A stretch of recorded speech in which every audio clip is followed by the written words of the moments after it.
ഓം സഹനാ ഭവതു സഹനൗ ഭുനക്തു സഹ വീര്യം കരവാവഹൈ തേജസ്വിനാവധീതമസ്തു മാ വിദ്വിഷാവഹൈ. ഓം ശാന്തി ശാന്തി ശാന്തി.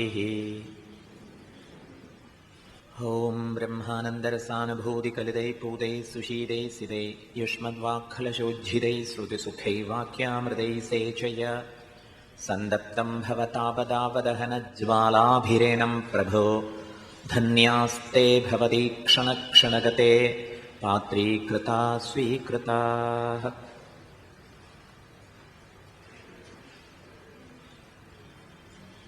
ഹരി ഓം. ശ്രീമദ് ഭഗവത്ഗീത 3-ാം അധ്യായത്തെ അധികരിച്ചുള്ള ചിന്തനമാണ് ഈ ഗീതാജ്ഞാന യജ്ഞത്തിൽ നമ്മളെല്ലാവരും കൂടി നിർവഹിക്കാൻ പോകുന്നത്. അതിവിടെ അവതരിപ്പിക്കുന്ന വിഷയത്തെ സംബന്ധിച്ച് എന്തെങ്കിലുമൊക്കെ അഭിപ്രായം നിങ്ങളുടെ മനസ്സിൽ ഉയരുമ്പോൾ അത് കണ്ടെത്താൻ സാധിക്കും എന്നാണ് അനുമാനം. ഈ അനുമാനം പല സമയത്തും ബോധ്യപ്പെട്ടിട്ടുണ്ട്. പ്രഭാഷണം കേട്ട ശേഷം പലരും വന്ന് പറയും, ഇങ്ങനെ ഒരു കാര്യം ഞാൻ ആലോചിച്ചപ്പോഴേക്കും സ്വാമി അതിനെക്കുറിച്ച് പറഞ്ഞു. അപ്പൊ അതുകൊണ്ട് ഇന്ന് കസേരകൾ ഒഴിവില്ലാതെ ഇരുന്ന് തന്ന് സഹകരിക്കുന്നതിന് സ്വാമി നിങ്ങളെ എല്ലാവരെയും അഭിനന്ദിക്കട്ടെ. പറഞ്ഞു വന്ന ഇതാണ്, ഒരു സംവാദ രൂപത്തിൽ നമുക്ക് പഠിക്കാം.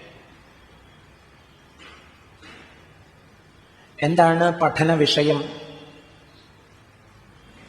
പഠന വിഷയം കർമ്മയോഗമാണ്.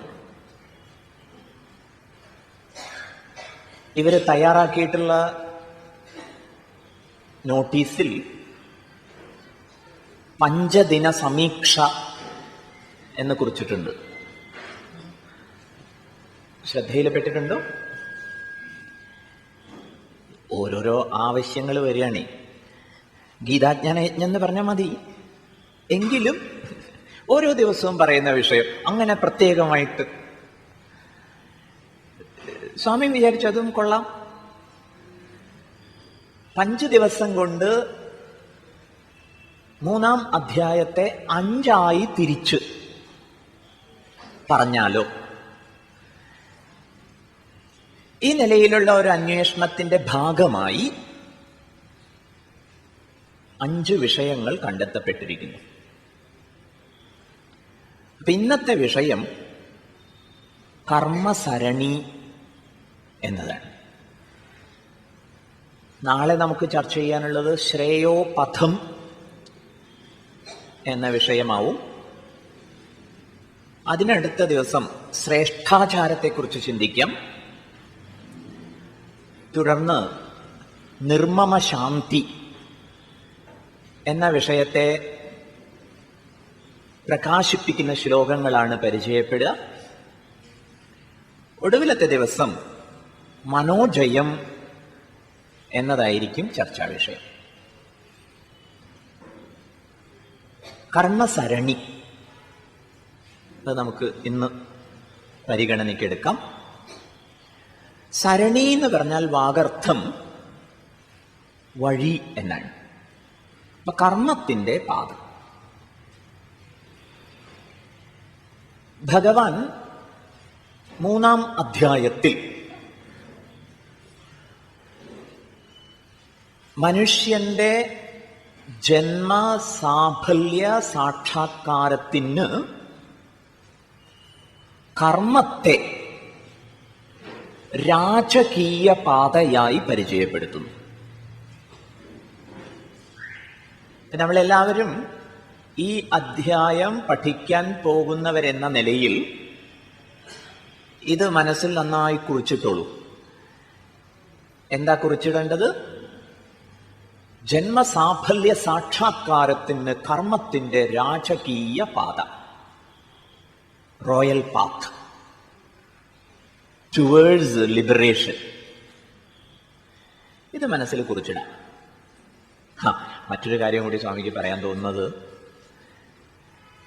പാലക്കാട് പ്രഭാഷണം ശ്രവിക്കാനെത്തുന്നവർ നല്ലൊരു ശതമാനവും പരിണതപ്രജ്ഞന്മാരായിരിക്കും. കാരണം ധാരാളം ആധ്യാത്മിക പഠനത്തിനുള്ള അവസരങ്ങളുണ്ട്. സഗൗരവം അത് പ്രയോജനപ്പെടുത്തുന്നവരും ഏറെയുണ്ട്. അതുകൊണ്ട് സ്വാമി ഇങ്ങനെ അക്കമിട്ട് ഓരോ കാര്യങ്ങൾ പറയുന്നത് കുറച്ചൊരു അനൗചിത്യമാവുമെങ്കിലും ശാസ്ത്രഗ്രന്ഥങ്ങളിൽ പുനഃ പുനഃ ശ്രവണം കുര്യാത് എന്നും അവഗതി പര്യന്തം ശ്രവണം കുര്യാത് എന്നും നിർദ്ദേശിച്ചിട്ടുണ്ട്. പ്രയോഗങ്ങളുടെ അർത്ഥം പറയാം, എന്നിട്ടൊരു മുൻകൂർ ജാമ്യം പോലെ ഒരു കാര്യം കൂടി പറയാം. എന്താ പ്രയോഗങ്ങളുടെ അർത്ഥം? പുനഃ പുനഃ ശ്രവണം കുര്യാത്.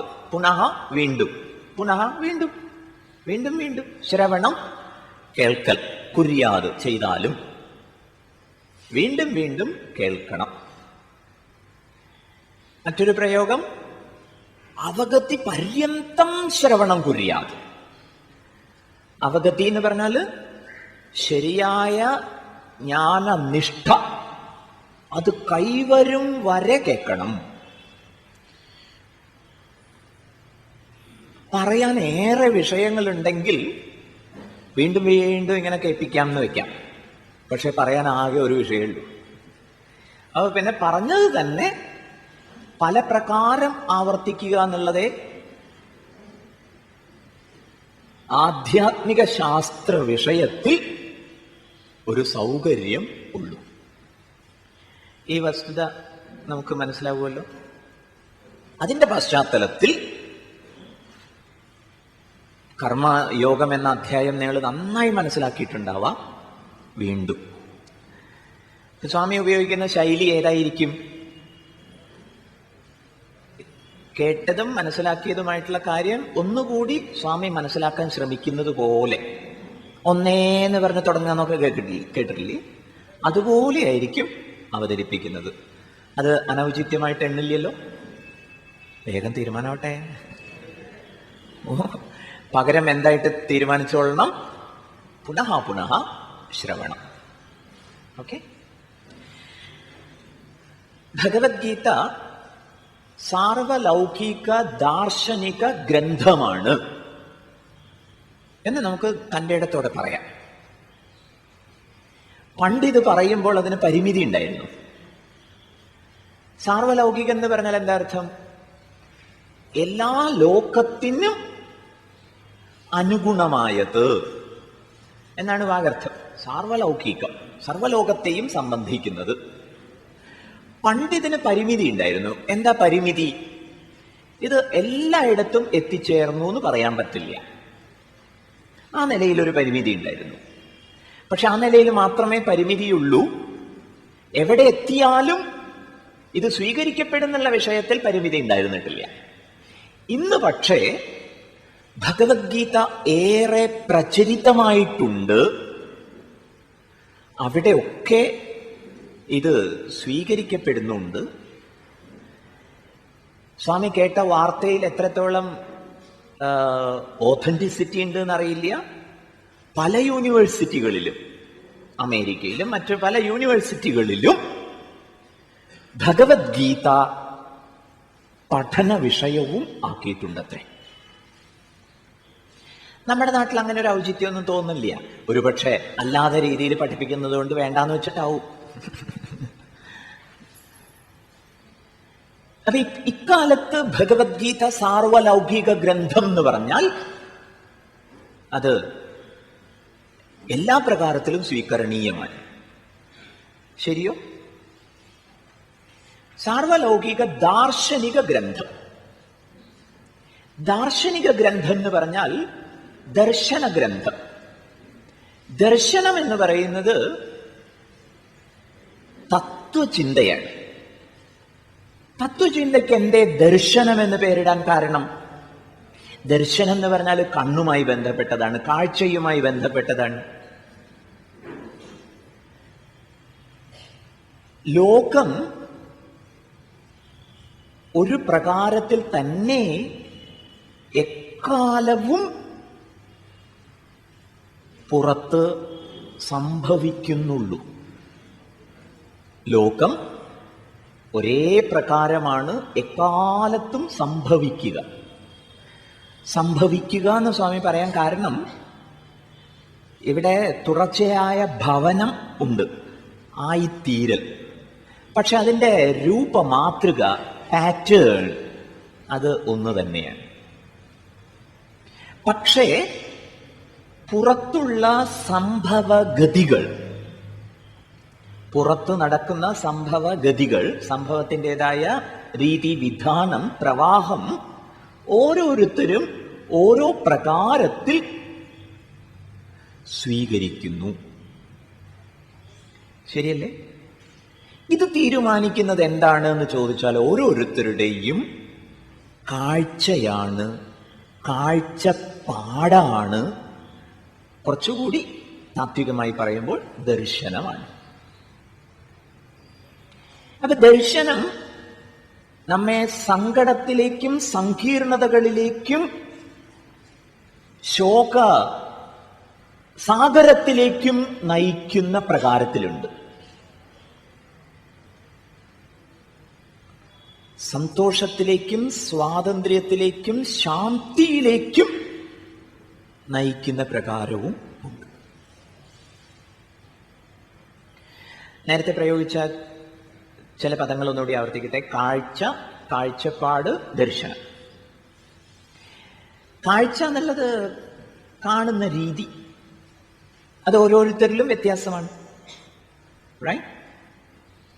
കാഴ്ചപ്പാട് എന്നുള്ള പ്രയോഗം എങ്ങനെ ആരംഭിച്ചു എന്നുള്ളതിനെ കുറിച്ച് സ്വാമിക്ക് അറിയില്ല. പക്ഷെ അത് ആലോചനാപരമായ ഒരു വസ്തുതയുണ്ട്. എന്താ അത്? കാഴ്ച കൊണ്ടുണ്ടാകുന്ന പാട്, സ്ക്രാച്ചസ്,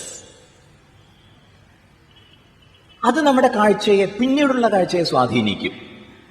മനസ്സിലാവുന്നില്ലേ? കാഴ്ചപ്പാട്, കാഴ്ചകളൊക്കെ പാടുണ്ടാക്കുന്നുണ്ട്. നമ്മുടെ ഉള്ളിൽ ഓരോരോ ചിത്രീകരണം നടത്തുന്നുണ്ട്. പിന്നീടുള്ള കാഴ്ചകളൊക്കെ അതിൻ്റെ വെളിച്ചത്തിലാണ് നമ്മൾ നോക്കിക്കാണുന്നത്. കാഴ്ച, കാഴ്ചപ്പാട്. കുറെ കൂടി വിശകലനാത്മകമായി കാര്യങ്ങളെ കാണുമ്പോൾ അതിനെ ദർശനമെന്നും പറയും.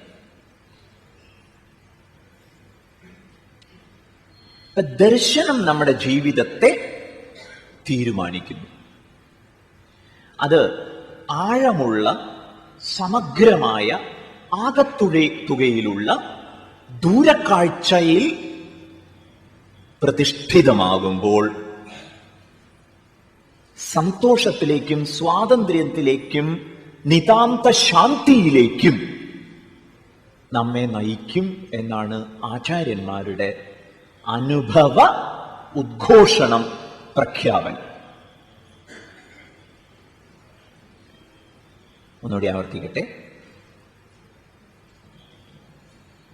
മനുഷ്യന്റെ ജന്മാവകാശമാണ് സ്വാതന്ത്ര്യവും ശാന്തിയും സന്തോഷവും. ഇതാരും വേണ്ടത്ര ഗൗരവത്തിൽ എടുത്തിട്ടില്ലെങ്കിൽ അവരോടായിട്ട് സ്വാമി അപേക്ഷിക്കട്ടെ, ദിവസവും കാലത്തെണീറ്റ് ഇതൊന്ന് പറയൂ. എന്താ പറയേണ്ടത്? സന്തോഷം, സ്വാതന്ത്ര്യം, ശാന്തി, ഇത് എൻ്റെ ജന്മാവകാശമാണ്. ദിവസവും പറയും. എന്നിട്ട് വൈകുന്നേരം ചോദിക്കൂ, ശാന്തി വല്ലതും ഉണ്ടായോ ഇന്ന്? സന്തോഷം അനുഭവിക്കാൻ ഇടയായോ? സ്വാതന്ത്ര്യമാണോ ഇന്ന് അനുഭവപ്പെട്ടത്, അതോ കടുത്ത പാരതന്ത്ര്യമോ? ഓക്കെ. ശാസ്ത്രവും അത് അനുഭൂതിയിൽ ആസ്വദിച്ചു വന്ന ആചാര്യന്മാരും ഉച്ചൈസ്ഥരം ഉദ്ഘോഷിക്കുന്നത് സ്വാതന്ത്ര്യവും ശാന്തിയും സന്തോഷവും നമ്മുടെ ജന്മാവകാശമാണ്. അത് നമുക്ക് ഓർമ്മിക്കാം. ഇതിന് അനുഗുണമായ രീതിയിൽ നമ്മുടെ അനുഭവ മണ്ഡലത്തിൽ നിരന്തരം മാറി മറിയുന്ന പ്രപഞ്ചത്തെ നോക്കിക്കാണാൻ നമുക്ക് സാധിക്കുമോ എന്നതാണ് പ്രസക്തമായ ചോദ്യം. ഈ ആശയം വ്യക്തമായോ? അപ്പൊ എങ്ങനെ നോക്കിക്കണ്ടാൽ ലോകത്തെ മാറ്റാൻ പറ്റില്ല. അതിന് അതിൻ്റെതായ ഒരു രൂപ മാതൃകയുണ്ട്, രീതി വിധാനമുണ്ട്. അത് ആ പ്രകാരത്തിൽ പുരോഗമിക്കും. You cannot change it. പിന്നത്തെ ചോദ്യം എന്താണ്? What about changing the attitude behind? നോക്കിക്കാണുന്നതിന്റെ പിറകിലെ കാഴ്ചപ്പാടിനെ മാറ്റാമോ? അതിനെ കൂടുതൽ താത്വികമാക്കാമോ? അങ്ങനെയാണെങ്കിലോ യസ്യ ബ്രഹ്മണി രമതേ ചിത്തം നന്ദതി നന്ദതി നന്ദത്യേവ. ശങ്കര ഭഗവത്പാദർ ഭജഗോവിന്ദം എന്ന കൃതിയിൽ നമ്മളെ ഓർമ്മിപ്പിക്കുന്നു, യസ്യ ബ്രഹ്മണി രമതേ ചിത്തം. ബ്രഹ്മതത്വത്തിൽ ചിത്തം രമിക്കുകയാണെങ്കിൽ അത് ആറ്റിറ്റ്യൂഡുമായി ബന്ധപ്പെട്ടതാണ്. നന്ദതി നന്ദതി നന്ദത്യേവ. മറ്റൊരാൾ സങ്കടക്കടലിൽ ആകെ മുങ്ങിയും പൊങ്ങിയും പരിഭ്രമിക്കുമ്പോഴും യു ജസ്റ്റ് എൻജോയ് ഇറ്റ്. ഇതാണ് വ്യത്യാസം. നമുക്ക് ആഘോഷമാകുന്നു ജീവിതം, ആനന്ദ നിർഭരമാകുന്നു അനുഭവം.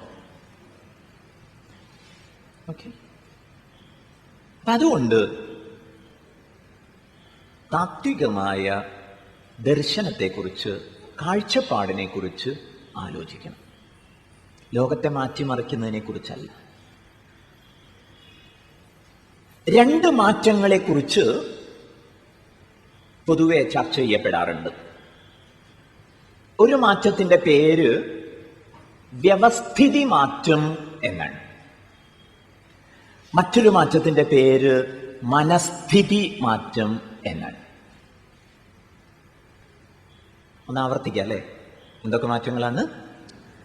വ്യവസ്ഥിതി മാറ്റവും മനസ്ഥിതി മാറ്റവും. ഗീതാജ്ഞാന യജ്ഞം പോലുള്ള പരിപാടികളിൽ, സത്സംഗങ്ങളിൽ, പഠന സമ്പ്രദായങ്ങളിലൊക്കെ മനസ്ഥിതി മാറ്റത്തിലാണ് ഊന്നൽ. വ്യവസ്ഥിതി എന്ന് പറഞ്ഞാൽ പ്രകൃതിയുടെ വ്യവസ്ഥയൊന്നും ആർക്കും മാറ്റാൻ പറ്റില്ല. പക്ഷെ മനുഷ്യന്റെ ഇടപെടലുകളുടെ കാര്യത്തിൽ വ്യവസ്ഥിതിയുണ്ട്.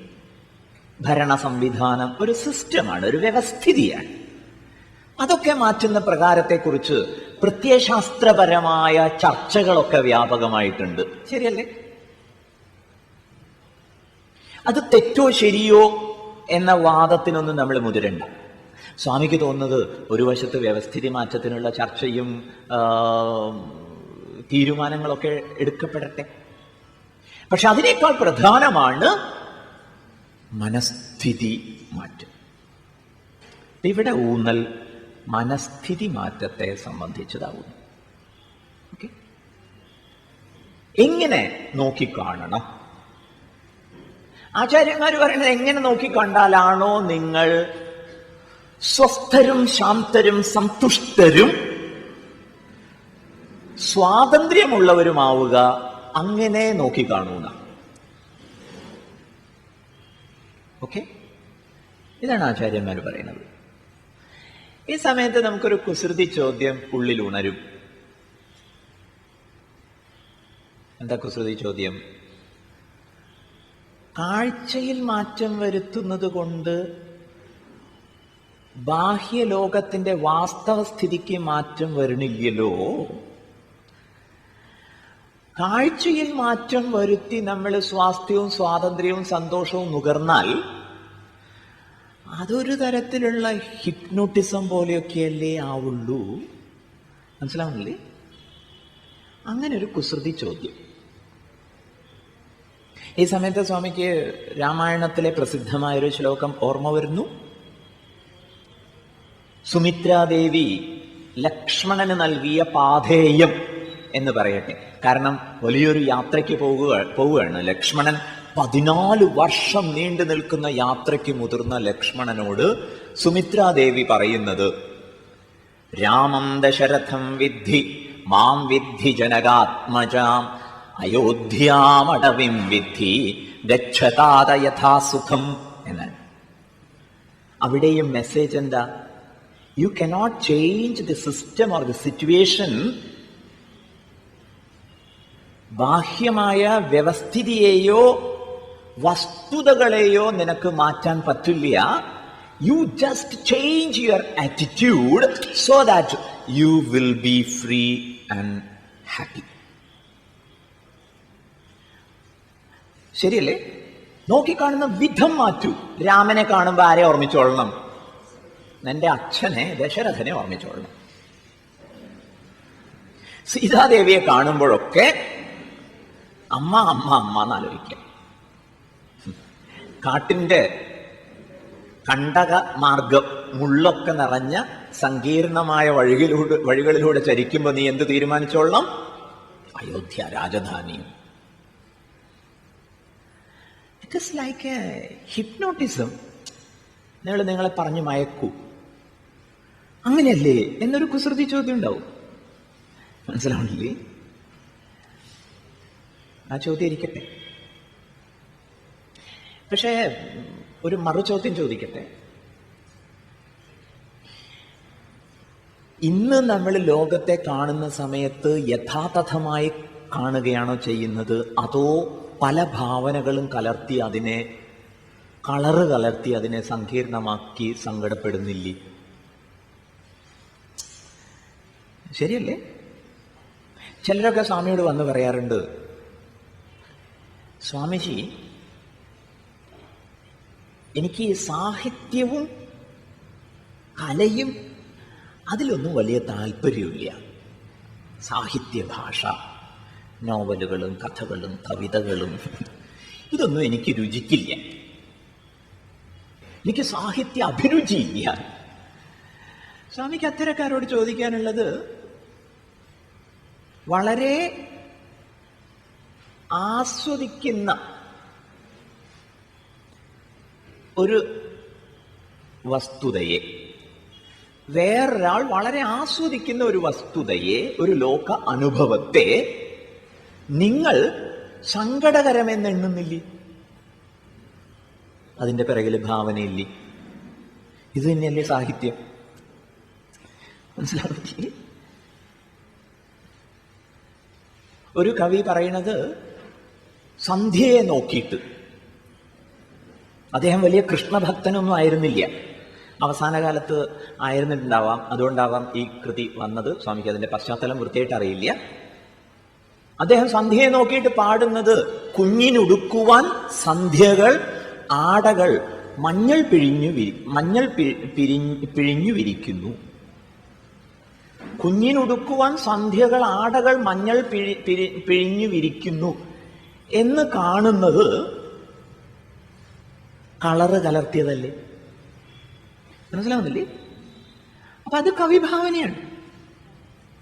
അത് തന്നെയാണ് നമ്മൾ ഒരു പക്ഷേ അമ്മായി അമ്മയെ നോക്കിയിട്ട് ദംഷ്ട്രവും കൊമ്പും വാലും ഒക്കെ കണ്ടെത്തുന്നത്.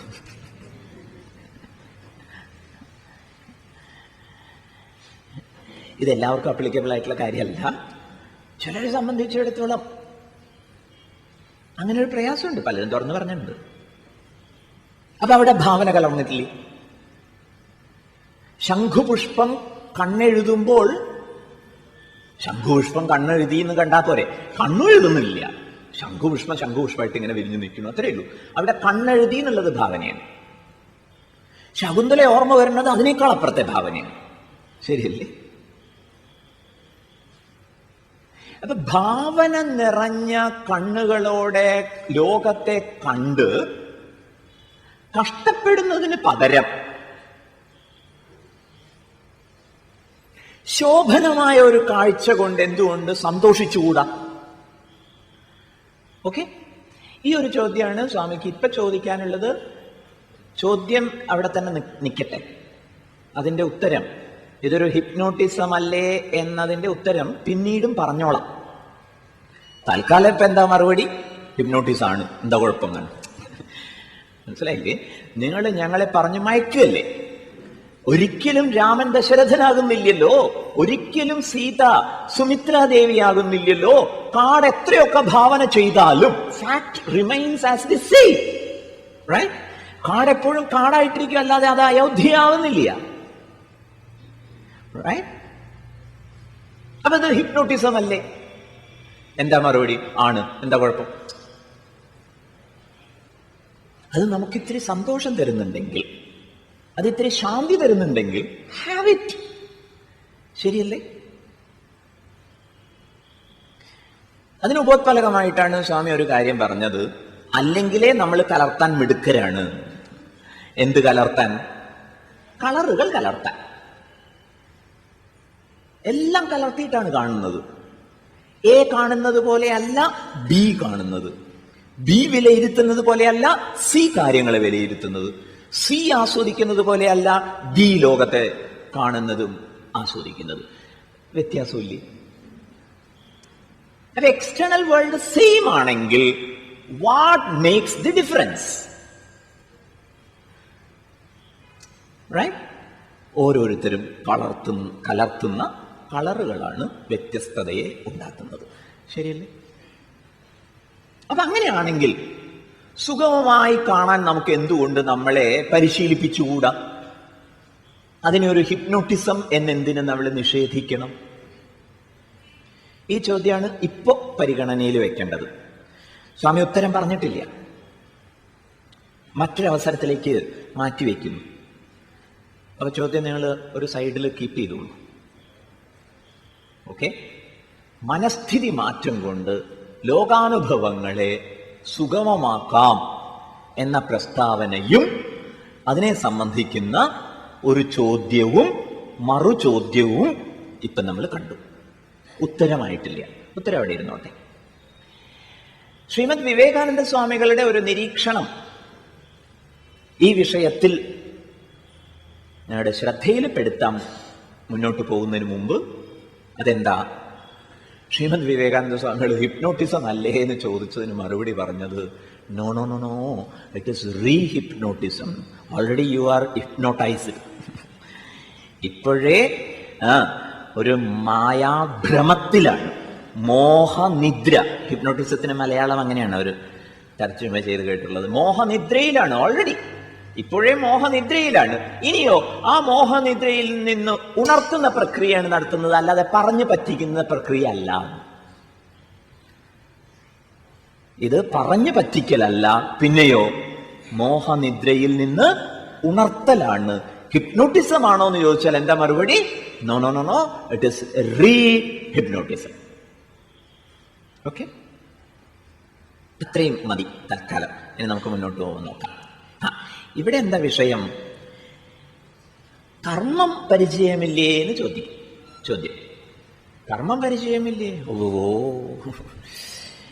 കർമ്മം നല്ല പരിചയമുണ്ട്. പക്ഷേ കർമ്മം ചെയ്യുന്നവരെ മാറി നിന്ന് നോക്കി കാണുകയാണെങ്കിൽ ഈ കാര്യങ്ങൾ നമുക്ക് ബോധ്യപ്പെടും. നിങ്ങൾ സമയം കണ്ടെത്തിയിട്ടുണ്ടോ എന്നറിയില്ല. നമുക്ക് ഒരു ദിവസം ഹർത്താലാവട്ടെ, ബാക്കിയുള്ളവർക്കൊന്നും ഇല്ല എന്ന് വിചാരിക്കുക. അപ്പൊ നമുക്ക് തന്നെ ഒന്നും ചെയ്യാനില്ല. ഒരു ഹർത്താൽ ആറ്റിറ്റ്യൂഡ് അല്ലെങ്കിൽ ഒരു ഹർത്താൽ മൂഡ്, അതുമായിട്ട് നിങ്ങൾ ഒരു ദിവസം ഇരിക്കും. എന്താ നിങ്ങളുടെ കാര്യം? എനിക്ക് ഹർത്താലാണ്, മറ്റുള്ളവർക്ക് ബാധകമല്ല എന്ന് വിചാരിക്കുക. അപ്പൊ നമ്മൾ മറ്റുള്ളവർ കർമ്മം ചെയ്യുന്നത് കാണും. ഓക്കെ, അപ്പൊ നമുക്ക് മനസ്സിലാവും അവര് ഏറെ കർമ്മം ചെയ്യുന്നു,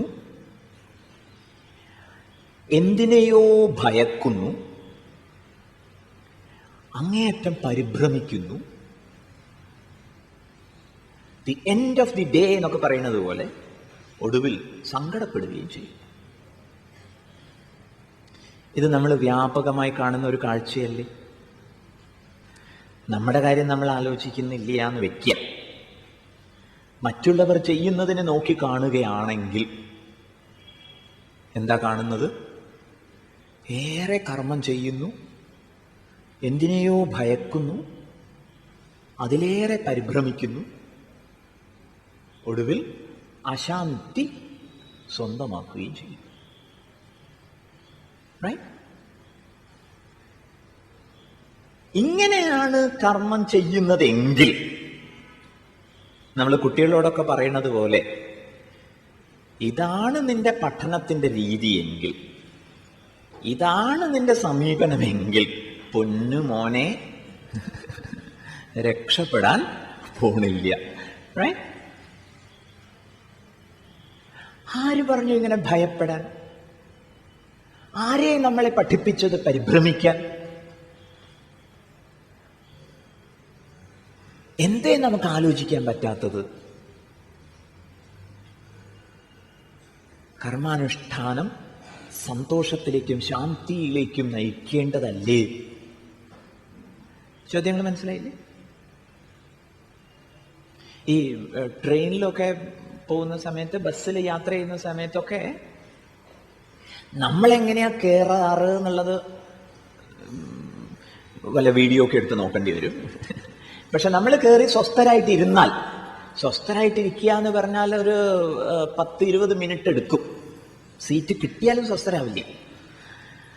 20 മിനിറ്റ് കഴിഞ്ഞ് കഴിഞ്ഞാൽ പിന്നെ നമുക്ക് ഓരോ സ്റ്റോപ്പിൽ നിർത്തുമ്പോഴും നമ്മുടെ സ്റ്റോപ്പ് എത്തുന്നത് വരെ വാച്ച് ചെയ്യാൻ സാധിക്കും. അപ്പൊ കാണുന്ന ഓരോരുത്തരുടെ പരാക്രമങ്ങൾ. ക്യൂ ഇല്ലെങ്കിൽ പോലും, ആളുകളുടെ എണ്ണം ഏറെ കുറവാണെങ്കിൽ പോലും 2 ആള് കയറുകയാണെങ്കിൽ ഒന്ന് തിക്കി തിരക്കിട്ടേ കയറുള്ളൂ. കണ്ടിട്ടുണ്ടോ? നിറയെ സീറ്റ് ഉണ്ടെങ്കിലും ശരി, കയറിയ ഉടനെ സീറ്റ് കണ്ടെത്താൻ ഒരു പരിഭ്രമം കാണിക്കും. വൈ വൈ വൈ വൈ അത് യാത്രാ സമയത്ത് ഇറ്റ്സ് ഫൈൻ എന്ന് വയ്ക്കാം. പക്ഷെ ജീവിതത്തിലും അങ്ങനെയാണെങ്കിലോ? നമുക്കെന്താ ശാന്തിക്ക് അവകാശമില്ലേ? നമുക്കെന്താ സന്തോഷത്തിന് അവകാശമില്ലേ? നമുക്കെന്താ സ്വാതന്ത്ര്യത്തിന് അവകാശമില്ലേ? ചോദ്യം മനസ്സിലായില്ലേ? അതുകൊണ്ടാണ് സ്വാമി നിങ്ങളോട് അപേക്ഷിച്ചത്, ദിവസവും കാലത്ത് എഴുന്നേറ്റ് പറയൂ, ശാസ്ത്രവും ആചാര്യന്മാരും ഉച്ചൈസ്തരം ഉദ്ഘോഷിക്കുന്നു, ശാന്തിയും സന്തോഷവും സ്വാതന്ത്ര്യവും നമ്മുടെ ജന്മാവകാശമാണ്. എന്നിട്ട് വൈകുന്നേരം ചോദിക്കൂ, ഹൗ ഫാർ, എത്രത്തോളം എനിക്ക് ശാന്തനും സ്വസ്ഥനും സന്തുഷ്ടനും സ്വാതന്ത്ര്യയുക്തനും ആകാൻ സാധിച്ചിട്ടുണ്ട്. അങ്ങനെ ഒരു വിശകലനം നടത്താൻ നമ്മൾ തയ്യാറാവുമ്പോൾ ജീവിതത്തിൽ ആസൂത്രണം സംഭവിക്കും. ശരിയല്ലേ? ഇപ്പൊ എന്താ സ്ഥിതി? വരുന്ന എടുത്ത് വെച്ച് കാണാം. വന്ന പാട് ചന്തം, ഇങ്ങനെ ഒരു ശൈലിയാണ്. ഇത് മഹാപകടം. ഓക്കെ, ആ വിഷയത്തിലാണ് നമ്മളൊരു അവലോകനം നടത്താൻ പോണത്. അപ്പൊ കർമ്മം ചെയ്യുക എന്നുള്ളതാണ് ഇവിടുത്തെ വിഷയം.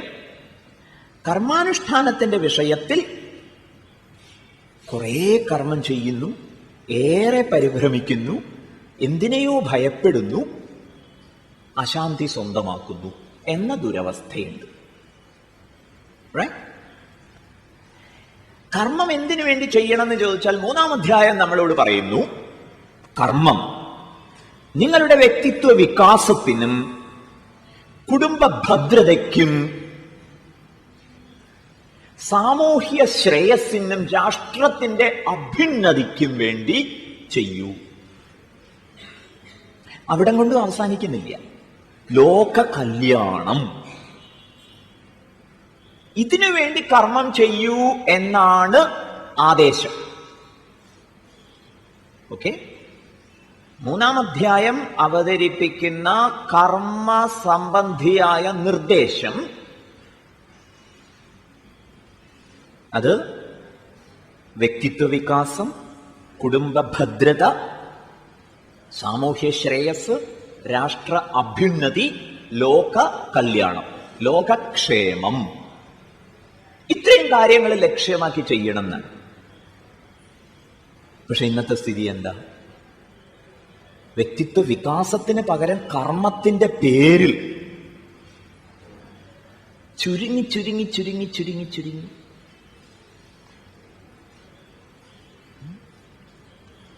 ഈ ഒരു ഉദാഹരണമായിട്ട് ഈ യജ്ഞത്തിന്റെ കാര്യം എടുക്കുക. വൈകുന്നേരം ആവുമ്പോഴേക്കും അങ്ങോട്ട് കാർമേഘം വന്ന് മാനം നിറഞ്ഞു. ആ സമയത്ത് സംഘാടകർക്ക് പരിഭ്രമം. എന്താ പരിഭ്രമം? ഈ സമയത്ത് നോക്കി മഴ പെയ്തു കണ്ടു, ഇനി ഒരൊറ്റ കുട്ടി. ഇപ്പൊ സ്വാമിക്ക് നിങ്ങളെ വളരെ ഹൃദയംഗമമായി അഭിനന്ദിക്കാൻ തോന്നുന്നു. കാരണം ആകാശത്ത് കാർമേഘം നിറയുന്നത് നമ്മുടെ ശാസ്ത്ര ശ്രദ്ധയെ ബാധിക്കുന്നില്ല. That is great. ഓക്കെ, ഈ ദൃഢനിശ്ചയം തുടർന്നുണ്ടാവട്ടെ. സ്വാഗതം. അപ്പൊ ഒരു ചെറിയ അസൗകര്യം പുറത്തു വരുമ്പോഴേക്കും ഒരു വലിയ കാര്യത്തിനെ സംബന്ധിക്കുന്ന പ്രയോറിറ്റി മാറിപ്പോകുമ്പോൾ അതിനെ വ്യക്തിത്വ വികാസം എന്ന് പറയാൻ പറ്റുമോ? മനസ്സിലാകുന്നില്ലേ? ചെറിയൊരു തടസ്സം വരുമ്പോൾ, ചെറിയൊരു പ്രതിസന്ധി വരുമ്പോൾ, ചെറിയൊരു പ്രശ്നം വരുമ്പോൾ വലിയൊരു കാര്യത്തെ സംബന്ധിച്ച പ്രയോറിറ്റിയെ മാറിപ്പോയാൽ അവിടെ വ്യക്തിത്വ വികാസം സംഭവിക്കുന്നില്ല. കുടുംബ ഭദ്രത. പല വീടുകളുടെയും സ്ഥിതി സ്വാമി അനുഭവം ഉള്ളതുകൊണ്ട് പറയട്ടെ. പലരും കർമ്മരംഗത്ത് നേരത്തെ പറഞ്ഞതുപോലെ ഭയപ്പെട്ടും പരിഭ്രമിച്ചും അശാന്തരായും ചെയ്യുന്നുണ്ട്. കുടുംബത്തിന്റെ സ്ഥിതി വളരെ കഷ്ടം തന്നെ. പക്ഷേ അവനവന്റെ ജോലിയുമായി ബന്ധപ്പെട്ട് ആരെങ്കിലും തിരക്കിലേർപ്പെട്ട് നേരത്തിനും കാലത്തിനും വീട്ടിലെത്താത്തതിനെ കുറിച്ച് പൊതുവെ ആരും ചർച്ച ചെയ്യാറില്ല. കേട്ടില്ലേ? സ്വാമിക്ക് വളരെ ഒരു കൺസേൺ തോന്നുന്ന ഒരു വിഷയമാണ് അത്. സ്വാമി നിങ്ങളുടെ മുന്നിൽ അവതരിപ്പിക്കുക. ബാങ്ക് ഉദ്യോഗസ്ഥനാണ്, അല്ലെങ്കിൽ ഏത് മേഖലയിൽ ജോലി ചെയ്യുന്ന ആളായാലും ശരി, അവിടുത്തെ തിരക്കുകൾ കൊണ്ട് നിങ്ങൾക്ക് കുടുംബകാര്യം നിർവഹിക്കാൻ സമയം കിട്ടുന്നില്ലെങ്കിൽ അതിനെക്കുറിച്ച് ആരും ചർച്ച ചെയ്യില്ല. ഓക്കെ? മറിച്ച് നിങ്ങളുടെ സമയത്തിന്റെ ഒരു പങ്ക് ഇത്തരം കാര്യങ്ങൾക്ക് മാറ്റിവെച്ചാൽ എന്തോ ഒരു ഭൂകമ്പം നടന്നതുപോലെയാണ് ആളുകൾ പ്രശ്നം ഉണ്ടാക്കുന്നത്. മനസ്സിലാവുന്നില്ലേ? ഇപ്പൊ പലരുടെയും കർമ്മ സങ്കീർണതകൾ കുടുംബ ഭദ്രതയാണോ സമ്മാനിക്കുന്നത്, അതോ ഉള്ള സ്വാസ്ഥ്യം കൂടി കളയുകയാണ്? എത്ര പേർക്ക് നെഞ്ചത്ത് കൈവച്ച് പറയാൻ പറ്റും, കർമ്മരംഗത്തുള്ള എന്റെ ഉത്തരവാദിത്വങ്ങൾ ഭംഗിയായി നിർവഹിക്കുന്നതോടൊപ്പം എന്റെ കുടുംബത്തിന് വേണ്ട സമയം നീക്കിവെക്കാൻ പറ്റുന്നുണ്ട്? ഓക്കെ? ഇനിയോ നീക്കിവെക്കുകയാണെങ്കിൽ അത് പ്രയോജനപ്പെടും വിധം നീക്കിവെക്കണമെങ്കിൽ മാർഗദർശനം ആവശ്യമില്ലേ? ഒരു കുടുംബത്തെ സംബന്ധിക്കുന്ന പരാതി സ്വാമി കേട്ടത്, ഭർത്താവും ഭാര്യയും ഒരുപോലെ അവരവരുടെ മേഖലയിൽ ജ്ഞാനസമ്പന്നരാണ്, സർഗശേഷി കൊണ്ടും സമ്പന്നരാണ്. രണ്ടുപേരും ഒരേ പരാതി പറയുന്നു, എനിക്ക് പറ്റിയ ഒരാളല്ല, എന്നെ മനസ്സിലാക്കുന്നില്ല. ഓക്കെ? പുറമേ നിന്ന് നോക്കുന്നവരെ സംബന്ധിച്ചിടത്തോളം രണ്ടുപേരും അത്യധികം ഉയർന്ന തലത്തിൽ വിരാജിക്കുന്നവരാണ്. പക്ഷെ അവർക്ക് പരസ്പരം അറിയാനും അംഗീകരിക്കാനും ആസ്വദിക്കാനും സാധിക്കുന്നില്ല. പിന്നെ എന്തൊരു ജീവിതമായിരിക്കും? അപ്പൊ അവിടെ മാർഗനിർദ്ദേശം വേണം. ശരിയല്ലേ? എങ്ങനെ ഒന്നിച്ച് സ്നേഹിച്ച് പരസ്പരം ആദരിച്ച് സന്തോഷം കൈമോശം വരാതെ ജീവിക്കാം, അതിനുള്ള നിർദ്ദേശം വേണം. അതെവിടുന്ന് കിട്ടും? അത് ഓഫീസിൽ കുറേ നേരം പോയിരുന്നുകൊണ്ട് കിട്ടില്ല. മനസ്സിലാവുന്നില്ലേ? വ്യക്തിത്വ വികാസം കൊളാവുന്നതിൻ്റെ കാര്യം പറഞ്ഞു. കുടുംബ ഭദ്രത എന്നെ നശിപ്പിച്ചിരിക്കുന്നു. ഇനി സാമൂഹ്യ നന്മയോ തിന്മയെക്കുറിച്ചുള്ള വാർത്തകളാണ് കൂടുതൽ. സമയം ഒന്നും വിസ്തരിക്കുന്നില്ല. അതുകൊണ്ടാണെന്ന് തോന്നുന്നു ഉദ്ഘാടന പരിപാടി വേണ്ടാന്ന് വെച്ചത്. കാരണം എല്ലാ ഉദ്ഘാടന വേദിയിലും ഡൽഹിയിൽ സംഭവിച്ചത് എന്താണ്, ഇങ്ങേയറ്റത്ത് തിരൂർ സംഭവിക്കുന്നത് എന്നിങ്ങനെ ആവർത്തിക്കുകയുണ്ടായി. താങ്ക്സ് ടു ദി ഓർഗനൈസേഴ്സ് ഒരു ഉദ്ഘാടന സഭ വേണ്ടാന്ന് വെച്ചു. ഒരമ്മ വിളക്ക് കൊളുത്തി കഴിഞ്ഞു, ഇനി തുടങ്ങിക്കോളൂ. സൗകര്യ എങ്ങും തിന്മയാണ്. അപ്പൊ നമ്മൾ ഇത്രയും കർമ്മ ഉത്സുകമായി ചെയ്തിട്ട് എന്തേ പരിഹാരമുണ്ടായി? സാമൂഹ്യ ശ്രേയസ് സംഭവിക്കുന്നുണ്ടോ? മനസ്സിലാവുന്നില്ലേ? രാഷ്ട്രത്തിന്റെ അഭ്യുന്നതയെ സംസാരിക്കാനേ വയ്യ. കാരണം ഒരു രാഷ്ട്രം എന്നുള്ള ഒരു അവബോധം തന്നെ വിശിഷ്യ ഇന്ത്യക്കാരന്, ഭാരതീയന് ഇല്ല തന്നെ. സ്വാതന്ത്ര്യ ദിനം എന്നുള്ളത് ഒരു മിഠായി നുണയുക, ഒരു കവിയുടെ ഭാഷ ഉദ്ധരിച്ചു പറഞ്ഞാൽ അത്രയേ ഉള്ളൂ. മധുരം നുണഞ്ഞു തീർന്നു. ശരിയല്ലേ? അപ്പൊ രാഷ്ട്ര കാഴ്ചയില്ല. പിന്നെ എവിടെ ലോകാ സമസ്ത സുഖിനോ ഭവന്തു എന്ന പ്രാർത്ഥന പ്രസക്തമാവും? പിന്നെ എവിടെ വസുധൈവ കുടുംബകം എന്ന ബോധ്യവും നിർവൃതിയും പ്രസക്തമാവും? ഇന്ന് നമ്മൾ ചെയ്തു വരുന്ന കർമ്മത്തിന്റെ ശൈലി വ്യക്തിത്വ വികാസം ഉറപ്പിക്കുന്നില്ല, കുടുംബ ഭദ്രത സമ്മാനിക്കുന്നില്ല, സാമൂഹ്യ ശ്രേയസ് ഉറപ്പാക്കുന്നില്ല, രാഷ്ട്രത്തിന്റെ അഭ്യുദയത്തിന് വലുതായി ഒന്നും സംഭാവന ചെയ്യുന്നില്ല, ആഗോള തലത്തിലൊരു ആദർശാധിഷ്ഠിതമായ കാഴ്ചയും സമ്മാനിക്കുന്നില്ല. ഇത് അംഗീകരിക്കുന്നുണ്ടോ? പറയൂ. അങ്ങനെയാണെങ്കിൽ മൂന്നാം അധ്യായം നമുക്ക് പറഞ്ഞു തരുന്ന കർമ്മയോഗ അനുഷ്ഠാനം ഈ വിഷയത്തിൽ സഹായകമാവുന്നുണ്ടോ എന്നാണ് നമ്മൾ പരീക്ഷിക്കാൻ പോകുന്നത്, പരിശോധിക്കാൻ പോകുന്നത്. ഓക്കെ? മൂന്നാം അധ്യായം കർമ്മം ചെയ്യുന്നതിനെ സംബന്ധിച്ച് നൽകുന്ന നിർദ്ദേശം. അത് വ്യക്തിത്വ വികാസവും കുടുംബ ഭദ്രതയും സാമൂഹ്യ ഉത്കർഷവും രാഷ്ട്രീയപരമായ അഭ്യുന്നതിയും ലോക സൗഖ്യവും ശാന്തിയും ഉറപ്പാക്കി തരുമോ? ഇങ്ങനെ നമുക്ക് കർമ്മസരണി പരിചയപ്പെടാം. ഓക്കെ? അടുത്തതായി ഭഗവത്ഗീതോപദേശത്തിന്റെ പശ്ചാത്തലം. എന്താ ഭഗവത്ഗീതോപദേശത്തിന്റെ പശ്ചാത്തലം? അർജുനൻ എന്നത് ഒരു നിസ്സാരനായ വ്യക്തിയല്ല. ഭഗവാൻ ഗൗരവമുള്ള ഒരു കാര്യം അർജുനന് പറഞ്ഞു കൊടുക്കുമ്പോൾ അത് സ്വീകരിക്കാൻ യോഗ്യനായ, സമർത്ഥനായ ഒരു വ്യക്തിവിശേഷം. ഇതിന്റെ പിറകിൽ രചയിതാവായ വേദവ്യാസരാണോ പ്രകീർത്തിക്കപ്പെടേണ്ടത്? അത്തരം വിഷയങ്ങളിലേക്കൊന്നും ഇപ്പൊ പോകുന്നില്ല. ഇതൊക്കെ ആലോചനാമൃതമായ കാര്യങ്ങളാണ്, ഇരിക്കട്ടെ. ഭഗവത്ഗീതയുടെ പശ്ചാത്തലം എന്താ? പശ്ചാത്തലം അറിവും കഴിവും കുശലതയും വേണ്ടത്ര ഉള്ള പരന്തപൻ. അർജുനൻ അറിവില്ലേ? ആയോധന വിഷയത്തിൽ അഗ്രഗണ്യനാണ് അർജുനൻ. ഗുരുദേവ് ചിന്മയാനന്ദ സ്വാമിജി പറയും, took doctorate from the famous university, Dronacharya university. അവിടെ നിന്ന് ഡിഗ്രി എടുത്തു, ഡോക്ടറേറ്റ് എടുത്തു എന്ന് പറഞ്ഞു കഴിഞ്ഞാൽ പിന്നെ ചോദിക്കാനില്ലേ? ലോകൈക ധനുർധരൻ,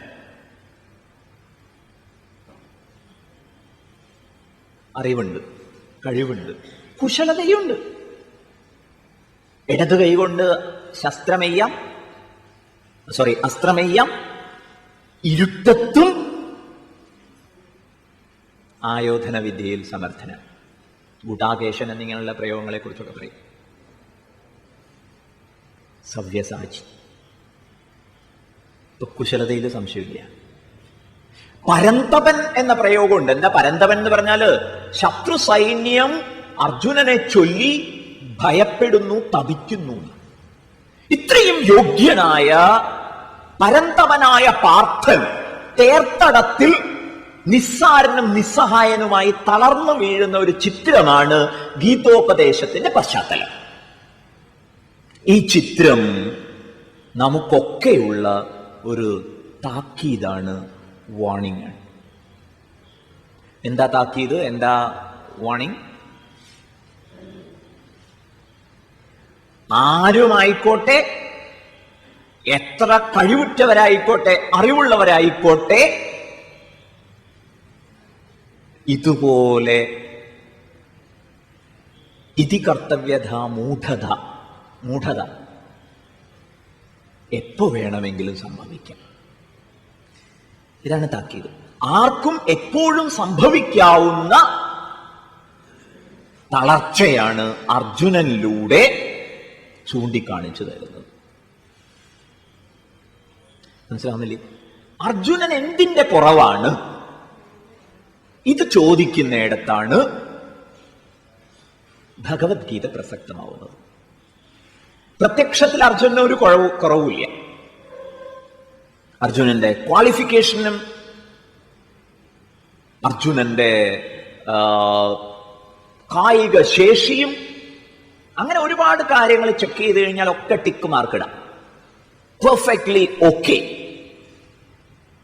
പക്ഷേ ഒരു പ്രതിസന്ധിക്ക് മുമ്പിൽ സപ്തനാഡികളും തകർന്ന് അർജുനൻ പറയണു, നഹി പ്രപശ്യാമി മമാപനുദ്യാദി യച്ഛോകമുച്ഛോഷണമിന്ദ്രിയാണാം അവാപ്യ ഭൂമാവസവത്നമൃദ്ധം രാജ്യം സുരാണാമപി ചാധിപത്യം.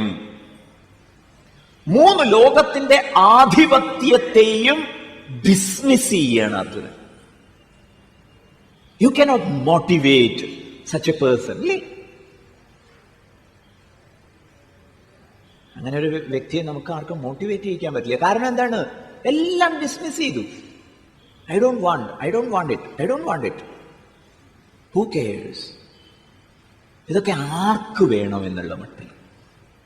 എന്നിട്ട് എന്താ തീരുമാനം? നയോത്സ്യ, ഞാൻ യുദ്ധം ചെയ്യുന്നില്ല. മനസ്സിലായില്ലേ?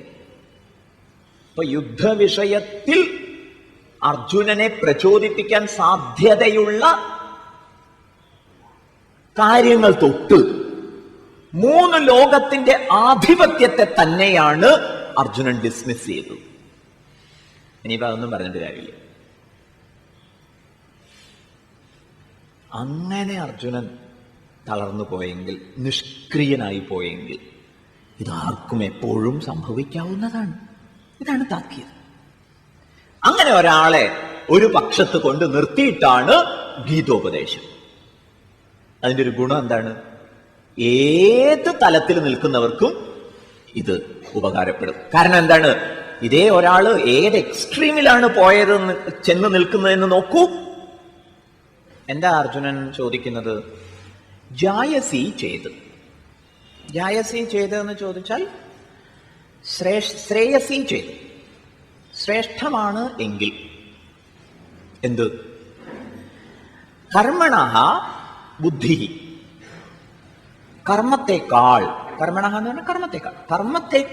ബുദ്ധി എന്ന് പറഞ്ഞാൽ ജ്ഞാനനിഷ്ഠ. ശ്രേയസി ചെയ്ത്, പ്രശസ്യതരാ ചെയ്ത്, ശ്രേഷ്ഠമാണ് എങ്കിൽ. ഏതിനേക്കാൾ ഏത് ശ്രേഷ്ഠമാണെങ്കിൽ? കർമാനുഷ്ഠാനത്തെക്കാൾ. ഒരാചാര്യൻ പറയും നിഷ്കാമകർമാദപി, നിഷ്കാമകർമ്മത്തെക്കാളും ശ്രേഷ്ഠമാണ് ജ്ഞാനനിഷ്ഠ എങ്കിൽ. തത്കിം ഘോരേ ആയാസബഹുളേ കർമ്മണി അതിഭക്തം മാം നിയോജയസി. എന്നാൽ പിന്നെ എന്തിന് എന്നെ? ആരാ ഞാൻ? അതിഭക്തം, അങ്ങയുടെ പരമഭക്തനാണ് ഞാൻ. അതെങ്ങനെ തീരുമാനമായി? ഭഗവാനെ ഞാൻ അങ്ങയുടെ മുന്നിൽ എന്നെ തന്നെ സമർപ്പിച്ചില്ലേ? ഇത് 2-ാം അധ്യായത്തിലെ ഒരു കാഴ്ചയാണ്. 2-ാം അധ്യായത്തില് ഭഗവാനോട് അർജുനൻ എന്താ പറയണത്? ധർമ്മസമ്മൂഢചേത യച്ഛേയസ്യാം നിശ്ചിതം ബ്രൂഹി തന്മേ ശിഷ്യസ്തേഹം ശാധി മാം ത്വാം പ്രപന്നം. ടോട്ടലി സറണ്ടറിങ്, ടോട്ടൽ സറണ്ടർ, സമ്പൂർണ്ണ സമർപ്പണം ഭഗവാന് മുന്നിൽ അർജുനൻ നിർവഹിച്ചിരിക്കുന്നു. അപ്പൊ അതിഭക്തം മാം, അങ്ങയുടെ പരമഭക്തനായ എന്നെ ആയാസബഹുളമായ ഘോരമായ യുദ്ധ കർമ്മത്തിൽ എന്തിന് വിനിയോഗിക്കുന്നു? ചോദ്യം മനസ്സിലായോ? അങ്ങയുടെ അഭിപ്രായത്തിൽ ഹേ ഭഗവൻ, ജായസി ചേത് കർമ്മണഃ തേ ബുദ്ധിഃ മത, അങ്ങയുടെ അഭിപ്രായത്തിൽ കർമ്മത്തെക്കാൾ ശ്രേഷ്ഠമാണ് ജ്ഞാനം എങ്കിൽ ചക്രം കർമ്മണി ഘോരേമാം നിയോജയസി. ത്വം നിയോജയസി, എന്നെ നിയോഗിക്കുന്നു അങ്ങ്. എന്തിനു നിയോഗിക്കുന്നു? കർമ്മം ചെയ്യാൻ. അതും എങ്ങനെയുള്ള കർമ്മം? ഘോരേ, ഘോരേ എന്ന് പറഞ്ഞാൽ ആയാസബഹുളെ, വളരെ ആയാസം നൽകുന്നതായ ഘോരമായ യുദ്ധം പോലുള്ള കർമ്മത്തിൽ എന്നെ വിനിയോഗിക്കുന്നു. എങ്ങനെയാ വിനിയോഗിച്ചത്? കർമ്മണ്യേവാധികാരസ്തേ ഇത്യാദിന, കർമ്മത്തിൽ മാത്രമാണ് നിനക്കധികാരം എന്ന് പ്രയോഗിച്ചുകൊണ്ട്. മനസ്സിലായില്ലേ? അതെന്തേ ഭഗവാൻ അങ്ങനെ ചെയ്യുന്നത്? ഹേ ജനാർദ്ദന, ജനാർദ്ദന എന്ന് പറഞ്ഞാല് സർവജനൈഹി അർദ്യതേ യാച്യതേ സ്വാഭിലാഷ സിദ്ധയേ ഇതി. സകല ജനങ്ങളാലും സ്വന്തം അഭിലാഷ സിദ്ധിക്കായിക്കൊണ്ട് ആരെ ആശ്രയിക്കുന്നുവോ അവനാണ് ജനാർദ്ദനൻ. സകല ജനങ്ങളും സ്വന്തം അഭിലാഷ പ്രാപ്തിക്കായിക്കൊണ്ട് ആരെ ആശ്രയിക്കുന്നത്? ജനാർദ്ദനെ ആശ്രയിക്കുന്നു. അങ്ങനെയുള്ള അങ്ങ് ഞാനിപ്പോ എന്തിനാ ആശ്രയിച്ചത്?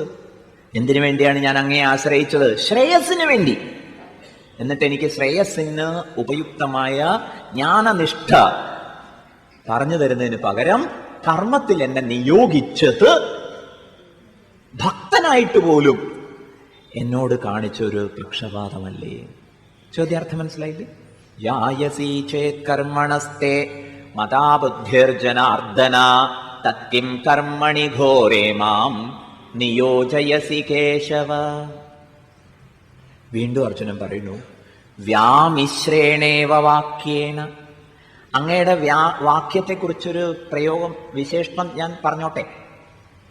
ഭഗവാനെ അങ്ങ് പ്രയോഗിച്ച വാക്യം എങ്ങനെയുള്ളതാകുന്നു? വ്യാമിശ്രേണേവ വാക്യേന, മിശ്രീകരിക്കപ്പെട്ടതാകുന്നു. കർമ്മണ്യേവാധികാരസ്ഥേ എന്നങ്ങ് പറയുന്നു. മറ്റൊരിടത്ത് ബുദ്ധൗ ശരണമന്വിച്ഛ എന്നും പറഞ്ഞിരിക്കുന്നു. ബുദ്ധിയെ ശരണം പ്രാപിക്കൂ, ജ്ഞാനത്തെ ആശ്രയിക്കൂ എന്നും പറഞ്ഞിരിക്കുന്നു. ഏവം ലക്ഷണേന വ്യാമിശ്രേണേവ, ഇപ്രകാരം കൺഫ്യൂസിംഗ് ആയിട്ട് മിശ്രീകരിക്കപ്പെട്ടതുപോലെ കലർപ്പുള്ളതായിട്ടാണ് അങ്ങ് സംസാരിക്കുന്നത്. എന്റെ അർജുന, ഇങ്ങനെ ഭഗവാന്റെ മുഖത്ത് നോക്കി പറയുക, എന്ത് അങ്ങ് സംസാരിക്കണത് ശരിയില്ലാട്ടാ എന്ന്. ഇപ്പൊ പറഞ്ഞതിന്റെ ചുരുക്കം എന്താണ്? അങ്ങയുടെ സംസാരത്തിലൊരു വ്യക്തതയില്ല എന്നല്ലേ പറഞ്ഞത്? അങ്ങനെ ഭഗവാന്റെ സംസാരത്തെ ആക്ഷേപിക്കാൻ മാത്രം നീ വളർന്നോ അർജുന എന്നാണെങ്കിൽ, ബുദ്ധിം മോഹയസീവ മേ ബുദ്ധി മോഹയസി ഇവ, it must be my fault. ഭഗവാന് ദോഷമുണ്ട് എന്നല്ല പറയുന്നത്, സവിനയം അർജുനൻ പറയുന്നു എന്റെ കുഴപ്പമായിരിക്കാം. മൈ ഗ്രാസ്പിംഗ് കപ്പാസിറ്റി, എൻ്റെ ഈ ഗ്രഹണശേഷിയുടെ കുഴപ്പം കൊണ്ടായിരിക്കാം. അങ്ങ് വളരെ വ്യക്തമായി പറഞ്ഞതിനെ ഞാൻ വളരെ കോംപ്ലിക്കേറ്റഡ് ആയിട്ട് മനസ്സിലാക്കിയതായിരിക്കാം. അത് സുഖമില്ലേ കേൾക്കാൻ? മറ്റേത് കുറച്ചൊരു വിഷമം ഉണ്ടാക്കുന്നത്. ഭഗവാനോട് അർജുനൻ കയറി പറയുക, അങ്ങ് സംസാരിക്കുന്നത് ശരിയില്ല, എല്ലാം കൂടി കൂട്ടിക്കളത്തി എന്താ മനസ്സിലാക്കുക, അത് ശരിയില്ല. പക്ഷെ അർജുനൻ പറയുന്നു, വ്യാമിശ്രേണേവ വാക്യേന ബുദ്ധിം മോഹയസീവ മേ ബുദ്ധിം മോഹയസീവ, അങ്ങന്റെ ബുദ്ധിയെ മോഹിപ്പിക്കുകയാണോ ഇവ എന്ന് പറഞ്ഞാല് എന്ന് തോന്നുന്നു. ഇത് അങ്ങയുടെ കുഴപ്പമായിരിക്കില്ല. ഓക്കെ, മമ ബുദ്ധി മോഹയസി ഇവ പ്രതീയതേ, എന്റെ ബുദ്ധി ആകെ മോഹിക്കപ്പെട്ടതുപോലെ തോന്നുന്നു. തദപി മമ ബുദ്ധിദോഷ ഏവ ഇതി ഭാവ. അപ്പൊ ഇവിടുത്തെ സൂചന എന്താണ്? എന്റെ ബുദ്ധിദോഷം ഉണ്ടാവും, എനിക്ക് അത്ര ഒരു എലിജിബിലിറ്റി വന്നിട്ടുണ്ടാവില്ല. That must be the fact. മനസ്സിലായില്ലേ? എൻ്റെ ഒരു യോഗ്യതയുടെ കുഴപ്പമായിരിക്കാം. പക്ഷേ പറയുന്നത് മുഖത്ത് നോക്കി പറയണ്ടേ, എനിക്ക് സത്യം വരെ മനസ്സിലാവുന്നില്ല. ഓക്കെ, അർജുന പറഞ്ഞതൊക്കെ കഴിഞ്ഞു, ഇപ്പൊ നിനക്ക് എന്താ വേണ്ടത്? ഓക്കെ, തത് ഏകം വദ. രണ്ട് കാര്യമാണ് അങ്ങ് പറഞ്ഞു വന്നതായിട്ട് എനിക്ക് തോന്നിയത്. ഏതൊക്കെയാണ്? ഒരു വശത്ത് അങ്ങ് അറിവിന്റെ, ആത്മധ്യാനത്തിന്റെ ഉന്നത ഭൂമികയെക്കുറിച്ച് സ്ഥിതപ്രജ്ഞ ലക്ഷണമടക്കം അതിഹൃദ്യമാം വിധം വിസ്തരിച്ചു വ്യാഖ്യാനിച്ചു. അത് കേട്ടിട്ട് എനിക്ക് കണ്ണടച്ച് സ്വസ്ഥനായിട്ടിരിക്കാനാണ് തോന്നിയത്. That was great.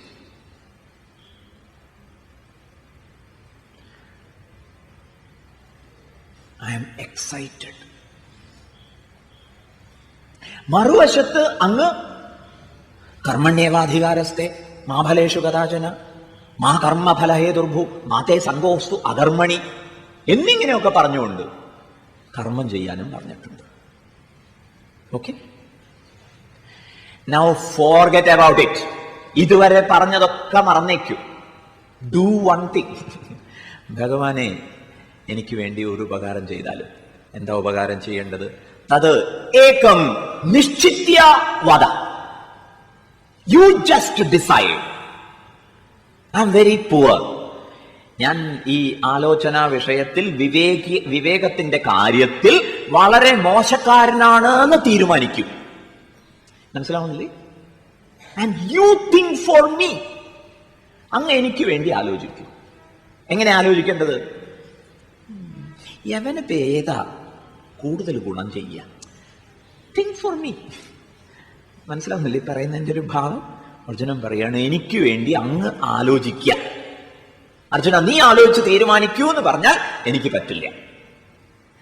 ഓക്കെ, മറിച്ച് അങ്ങ് എനിക്ക് വേണ്ടി ആലോചിക്കുക, എന്നിട്ട് തീരുമാനം എടുക്കുക, എന്നിട്ട് സംശയങ്ങൾക്ക്, ആശങ്കകൾക്ക് സ്ഥാനമില്ലാത്ത വിധം നിസ്സന്ദേഹം, നിസ്സംശയം എനിക്ക് ഫോളോ ചെയ്യാൻ പറ്റുന്ന പ്രകാരം just say do this best. മനസ്സിലായില്ലേ? ഇത് ചെയ്യൂ അർജുന എന്നോട് പറയൂ. അങ്ങനെയാണെങ്കിൽ പിന്നെ എനിക്ക് അത് ചെയ്താൽ മതിയല്ലോ, ആലോചിച്ച് പരിഭ്രമിക്കണ്ട. So please please please please തദേകം വദ നിശ്ചിത്യ യേന ശ്രേയഃ അഹം ആപ്നുയാത്. ഏതനുസരിച്ചാലാണോ എനിക്ക് ശ്രേയസ് ഉണ്ടാവുക അത് പറഞ്ഞുതരും. ഓക്കെ, തത്ര മമ യോഗ്യത്വം അയോഗ്യത്വം ച വിചാര്യ. എന്റെ യോഗ്യതയെക്കുറിച്ചും അയോഗ്യതയെക്കുറിച്ചും, what are my limitations, you know better than me. എന്റെ പരിമിതികളെ കുറിച്ച് ഭഗവാനെ, സർവജ്ഞനായ അങ്ങ് എന്നേക്കാൾ നന്നായി അറിയുന്നു. അതുകൊണ്ടത് ചിന്തിച്ചോളൂ. തത്ര മമ യോഗ്യത്വം അയോഗ്യത്വം ച.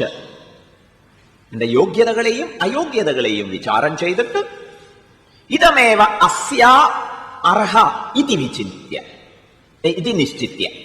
യവൻ ഇതിനേ കൊള്ളുള്ളൂ, അല്ലെങ്കിൽ യവൻ അറിവ് നൽകുകയാണ് നല്ലത് എന്നങ്ങ് തീരുമാനിക്കും. നിശ്ചിത്യ വദ. യേന ജ്ഞാനേന വാ കർമ്മണാ വാ. കർമ്മം കൊണ്ടോ അഥവാ കർമാനുഷ്ഠാനം കൊണ്ടോ അഥവാ ജ്ഞാനനിഷ്ഠ കൊണ്ടോ തയോഹോ ഏകതരേണ വാ അഹം സാക്ഷാത് പരമ്പരയാ വാ ശ്രേയ പരമപുരുഷാർത്ഥം പ്രാപ്നുയാം. ഒന്നിനെ മാത്രം ആശ്രയിച്ചിട്ടോ അഥവാ ഒന്നിനു ശേഷം മറ്റൊന്നിനെ ആശ്രയിച്ചിട്ടോ ഞാൻ സ്വാതന്ത്ര്യത്തെ, സന്തോഷത്തെ, ശാന്തിയെ, മുക്തിയെ നേടുന്ന പ്രകാരം നിശ്ചയിച്ചിട്ട് എനിക്ക് പറഞ്ഞു തരും. അർജുന, ജ്ഞാനത്തെ അനുസരിച്ചോളൂ, മുക്തി ഉറപ്പാ എന്നങ്ങോട്ട് പറഞ്ഞ് ഞാനത് ചെയ്തോളാം. അർജുന, നീ അറിവിനൊന്നും യോഗ്യനായിട്ടില്ല, നീ തൽക്കാലം കുറച്ച് കർമ്മം ചെയ്യ, എന്നിട്ട് പിന്നെ ജ്ഞാനനിഷ്ഠ. അങ്ങനെയാണെങ്കിൽ അങ്ങനെ പറഞ്ഞു തരും. അല്ലെങ്കിലോ കർമ്മം മാത്രം ചെയ്താൽ മതി, ഡോണ്ട് വറി അബൌട്ട് നോളജ് എന്നാണെങ്കിൽ അങ്ങനെ പറഞ്ഞു തരൂ. മനസ്സിലായില്ലേ? ഏകതരേണം, ഒന്നുകൊണ്ട് മാത്രം നേടുമെങ്കിൽ അത് പറയും. അല്ല, ഒന്നിനു ശേഷം മറ്റൊന്ന് എന്നുള്ള നിലയിലാണ് അനുസരിക്കപ്പെടേണ്ടതെങ്കിൽ അത് പറഞ്ഞു തരും. പക്ഷേ നീ ഡിസൈഡ് ചെയ്യ അർജുന എന്ന് ദയവേത് പറയരുത്. എന്താ കാരണം? ഡിസിഷൻ എടുക്കാനുള്ള വിവേക ബുദ്ധി, discriminative power, it's not there. ഇഷ്ടായോ നിനക്ക്? എന്ത് അർജുന ബുദ്ധിയില്ല എന്ന് പറഞ്ഞത്? അർജുനൻ പറഞ്ഞത് നമ്മുടെ ഒരു വിഷയവുമായിട്ട്, നമ്മുടെ ഒരു അവസ്ഥയുമായിട്ട് താതാത്മ്യപ്പെടുത്തുമ്പോൾ ഒരു സുഖമുണ്ട്. കൃത്യമായിട്ട് അങ്ങോട്ട് പറഞ്ഞാൽ പോരെ, പറഞ്ഞതുപോലെ അങ്ങനെ തോന്നുന്നില്ലേ? പറയൂ. അങ്ങനെയാണെങ്കിൽ ഭഗവാന്റെ ഉത്തരം കേൾക്കുമ്പോൾ കൂടുതൽ ഇൻട്രസ്റ്റിംഗ് ആയിരിക്കും. ഇപ്പൊ 2 ശ്ലോകങ്ങളിലായിട്ട് പറഞ്ഞ കാര്യം മനസ്സിലായല്ലോ. ജായസി ചേത് കർമ്മണസ്തേ മതാ ബുദ്ധിർ ജനാർദ്ദന തത്കിം കർമ്മണി ഘോരേ മാം നിയോജയസി കേശവ വ്യാമിശ്രേണേവ വാക്യേന ബുദ്ധി മോഹയസീവ മേ തദേകം വദ നിശ്ചിത്യ യേന അഹം ശ്രേയഃ ആപ്നുയാ യേന ശ്രേയോഹം ആപ്നുയാ. ഞാൻ ഏതുകൊണ്ട് ശ്രേയസ്സിനെ പ്രാപിക്കുമോ അതിനെ നിശ്ചയിച്ചിട്ട് എന്നോട് പറയുക. കർമ്മമോ ജ്ഞാനോ ഏതായാലും അത് നിശ്ചയിച്ചിട്ട് പറയൂ. അങ്ങിപ്പോൾ പറയുന്നത് കേട്ടതനുസരിച്ചിട്ട് എനിക്ക് ആകെ ഒരു കൺഫ്യൂഷനാണ് ഉണ്ടായത്. എനിക്ക് ഒന്നും മനസ്സിലാവുന്ന അവസ്ഥയിലല്ല. അങ്ങ് ഒരു വശത്ത് ജ്ഞാനത്തെ വളരെയേറെ പുകഴ്ത്തുന്നതായിട്ട് ഞാൻ ശ്രദ്ധിക്കേണ്ടായി, മറുവശത്ത് കർമ്മം ചെയ്യാനുള്ള നിർദ്ദേശം തരുന്നതായിട്ട് മനസ്സിലാക്കുന്നു. ഇത് രണ്ടും ഒന്നിച്ചു കൊണ്ടുപോകണോ കലർത്തിക്കൊണ്ടോ എന്നൊന്നും എനിക്ക് മനസ്സിലാവുന്നില്ല. I am totally confused.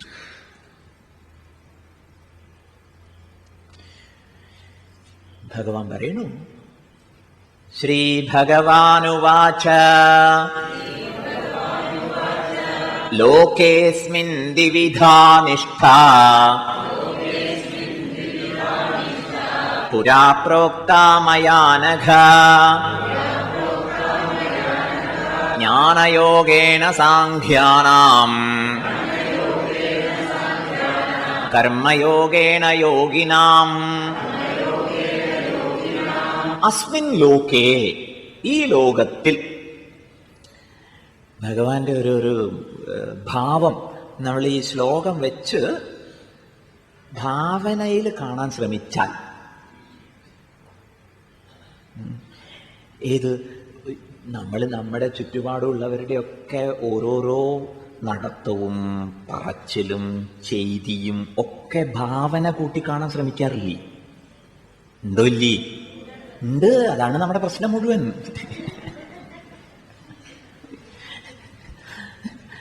എന്തോ ചെയ്തോട്ടെ, എന്തോ പറഞ്ഞോട്ടെ എന്നങ്ങോട്ട് വിട്ടു കഴിഞ്ഞാൽ സ്വസ്ഥരായിട്ടിരിക്കാം. എന്താ അങ്ങനെ പറയാൻ കാരണം? അപ്പൊ അത്രയും സാമർഥ്യമുള്ളത് നമുക്ക് ഇവിടെ ഒന്ന് ഇൻവെസ്റ്റ് ചെയ്ത് നോക്കാം. ഭഗവാന്റെ ഭാവം എന്തായിരിക്കും ഇപ്പോൾ? ഈ ശ്ലോകത്തിന്റെ പശ്ചാത്തലത്തിൽ ആലോചിക്കുമ്പോ ഭഗവാൻ ഇങ്ങനെ പറയുന്നത് പോലെ തോന്നുന്നു. എന്ത്? You are confused Arjuna? Yes, very good. അങ്ങനെ പറയുന്നത് പോലെ തോന്നുന്നു ഈ ശ്ലോകത്തില്. എന്താ കാരണം? ഭഗവാൻ പറയണു, ഞാൻ ഇന്നും ഇന്നലെയും തുടങ്ങിയ ഏർപ്പാടല്ല. ഏത്? ഈ രണ്ട് കലർത്തി പറയുന്ന പരിപാടി. പുരാ പ്രോക്ത മയാ, മയാ പുരാ പ്രോക്ത. പുരാ എന്നുള്ളതിന് ആചാര്യന്മാർ നൽകുന്ന വ്യാഖ്യാനം സർഗാദൗ എന്നാണ്. എന്ന് പറഞ്ഞ എന്താ അർത്ഥം? അർജുന, ഞാൻ ഈ ഏർപ്പാടേ ഇന്നും ഇന്നലെയൊന്നും തുടങ്ങിയതല്ലാന്ന്. പുരാ സർഗാദൗ, സൃഷ്ടി ആരംഭിച്ചത് മുതൽ ഞാൻ ഈ പറച്ചില് തുടങ്ങിയിട്ടുണ്ട്. എന്താ പറയുക? രണ്ടിലേതെങ്കിലും ഒന്ന് നിശ്ചയിച്ചല്ല പറയുക, പിന്നെയോ രണ്ടും കൂടെ എങ്ങനെ പറയും? നോക്കണേ. അസ്മിൻ ലോകേ ദ്വിവിധ നിഷ്ഠ. ഈ ലോകത്തിൽ രണ്ട് നിഷ്ഠകൾ ഉണ്ട്. ശരിക്കും വ്യാകരണ നിയമപ്രകാരം പറയേണ്ടത് രണ്ട് നിഷ്ഠ ഉണ്ട് എന്നാണ്. ദ്വിവിധ നിഷ്ഠ എന്ന് ഏകവചനത്തിൽ പ്രയോഗിച്ചിട്ടുണ്ട്. അത് ആചാര്യന്മാർ പ്രത്യേകം ചൂണ്ടിക്കാണിക്കും. ദ്വിവിധ നിഷ്ഠേ എന്ന്, ദ്വിവിധേ നിഷ്ഠേ എന്ന് ദ്വിവചനമല്ല പ്രയോഗിച്ചത്, പിന്നെയോ ഏകവചനമാണ് പ്രയോഗിച്ചിരിക്കുന്നത്. അത് നമുക്ക് പിന്നീട് ആലോചിക്കാം. ഈ ലോകത്തിൽ അസ്മിൻ ലോകേ, അസ്മിൻ ലോകേ എന്ന് പറഞ്ഞാൽ ഈ ഭൂമി മലയാളത്തിൽ മൊത്തം എന്നൊന്നും അർത്ഥമില്ല കേട്ടോ. ഇതൊക്കെ കേട്ട് പഠിച്ച് ആചരിക്കുന്നവരുടെ ലോകത്തിൽ നിന്ന് വിചാരിച്ചാൽ മതി. അത് പ്രത്യേകം സ്മരിക്കണം.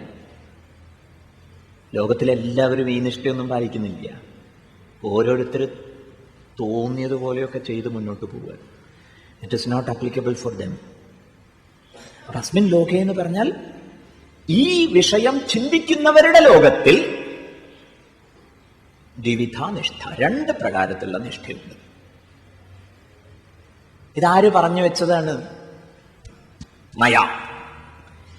മയാ എന്ന് പറഞ്ഞാൽ സർവജ്ഞേന ഈശ്വരേണ പ്രോക്ത, സർവജ്ഞനായ ഈശ്വരനാൽ പറയപ്പെട്ടതാണ്. അത് പിന്നെ അതില് ചോദ്യത്തിനൊന്നും പ്രസക്തിയില്ല. It is well said. Okay, Bhagavan പറഞ്ഞതാണ്, പിന്നെ ക്വസ്റ്റ്യൻ ചെയ്യാൻ പറ്റില്ല. സർവജ്ഞനായ ഭഗവാൻ ഈ ലോകത്തിൽ രണ്ട് നിഷ്ഠകളുണ്ട് എന്ന് പ്രഖ്യാപിച്ചിരിക്കുന്നു. എപ്പോൾ? സർഗാദം, സൃഷ്ടി തുടങ്ങിയ കാലം തൊട്ട്. ഏതൊക്കെയാ? ജ്ഞാനയോഗേന സാഖ്യാനാം. സാഖ്യന്മാർക്ക് ജ്ഞാനയോഗേന നിഷ്ഠ, യോഗിനാം യോഗികൾക്ക് കർമ്മയോഗേന നിഷ്ഠ. കർമ്മയോഗേന യോഗിനാം. ഇപ്പൊ രണ്ട് കൂട്ടരെ നമുക്കിവിടെ പരിചയപ്പെടണം. ആരൊക്കെയാണ്? സാഖ്യന്മാരും യോഗികളും. ഇതിൽ സാഖ്യന്മാര് എന്ന് ശരിക്കും സാഖ്യന്മാരെ കുറിച്ച് പറയുകയാണ്. യോഗികൾ എന്ന് പറയുന്നത് കുറച്ചൊന്ന് സോപ്പ് ഇടുന്ന പോലെ പറയുക എന്ന് പറഞ്ഞാൽ യോഗികളോടല്ല പറയുന്നത്, പിന്നെയോ യോഗികളാവണമെന്ന് ആഗ്രഹിക്കുന്നവരോടാണ് പറയുന്നത്. അവരോട് എന്താ പറയണത്? നിങ്ങൾ യോഗികളാണ്. ഏതുപോലെ MBBS പഠിക്കുന്നവരെ ഡോക്ടർമാര് നമ്മളങ്ങോട്ട് വിളിച്ചു തുടങ്ങുന്നില്ലേ, അതുപോലെ. ഓക്കെ, അല്ലാതെ യോഗികളോട് പറയേണ്ട കാര്യമില്ല. യോഗികളോട് എന്തിന് കർമ്മയോഗം പറയണം? ആ വിഷയം നമുക്ക് കാണാം, ഇരിക്കട്ടെ. കർമ്മയോഗേന യോഗിന, ജ്ഞാനയോഗേന സാഖ്യാന. രണ്ട് കൂട്ടരെ മനസ്സിലായോ? സാഖ്യന്മാരും യോഗികളും. സാഖ്യന്മാരുടെ വിഷയം ഏതാണ്? ജ്ഞാനയോഗ നിഷ്ഠ. ജ്ഞാനനിഷ്ഠ എന്ന് ചുരുക്കി പറഞ്ഞ് ശീലിച്ചോളൂ. രണ്ടാമത്തെ കൂട്ടർക്ക് വിധിച്ചത് എന്താണ്? കർമ്മയോഗം, കർമ്മനിഷ്ഠ. ക്ലിയർ? ഇത് രണ്ടും പറഞ്ഞു വച്ചിരിക്കും. വിഷയം വിശദീകരിക്കുന്നതിന് മുമ്പ് നമുക്ക് ഒരു പദം കൂടി പരിചയപ്പെടാം. അതെന്താണ്? അർജുനനെ ഭഗവാൻ വിളിച്ചിരിക്കുന്നു അനഘ എന്ന്. എന്താ അനഘ എന്ന് പറഞ്ഞാൽ? വാഗർത്ഥം, പാപം ചെയ്യാത്തവനെ, പാപമില്ലാത്തവനെ. എന്താ അനഘ എന്ന് പറഞ്ഞാൽ? വാഗർത്ഥം, പാപമില്ലാത്തവനെ. ഇത് നമുക്ക് ആദരപൂർവം മനസ്സിലാക്കി ഉറപ്പിക്കാം, പ്രയോഗിക്കാം. ഭഗവാന്റെ ദൃഷ്ടിയിൽ പാപികളില്ല. ഭഗവാന്റെ ദൃഷ്ടിയിൽ പാപികളില്ല. എല്ലാവരും എസൻഷ്യലി ഡിവൈൻ ആണ്. ഓക്കെ, എല്ലാവരും അടിസ്ഥാനപരമായി പാപരഹിതരാണ്, പരിശുദ്ധരാണ്. എന്താ കാരണം? ഈശ്വരഃ സർവഭൂതാനാം ഹൃദ്ദേശേ തിഷ്ഠതി. ഈശ്വരനുള്ളിൽ വസിക്കുന്നവരെ നോക്കിയിട്ട് പാപി എന്ന് വിളിക്കാമോ?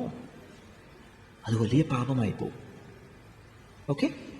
ആരും പാപികളല്ല, ഏവരും പരിശുദ്ധരാണ്. അതുകൊണ്ട് മറ്റുള്ളവരെ അഭിസംബോധന ചെയ്യുമ്പോൾ നമുക്ക് ഓർമ്മയുണ്ടാവട്ടെ. അതുകൊണ്ടാണ് നമുക്ക് നമസ്തേ എന്ന് പറയുന്ന ഒരു സംസ്കാരം ഉണ്ടായത്. എന്താ നമസ്തേ എന്ന് പറഞ്ഞാൽ അർത്ഥം? തേ നമഃ, അങ്ങേക്ക് നമസ്കാരം. എന്താ കാര്യം? ഈശ്വരൻ അങ്ങയിൽ വസിക്കുന്നു. മനസ്സിലായില്ലേ?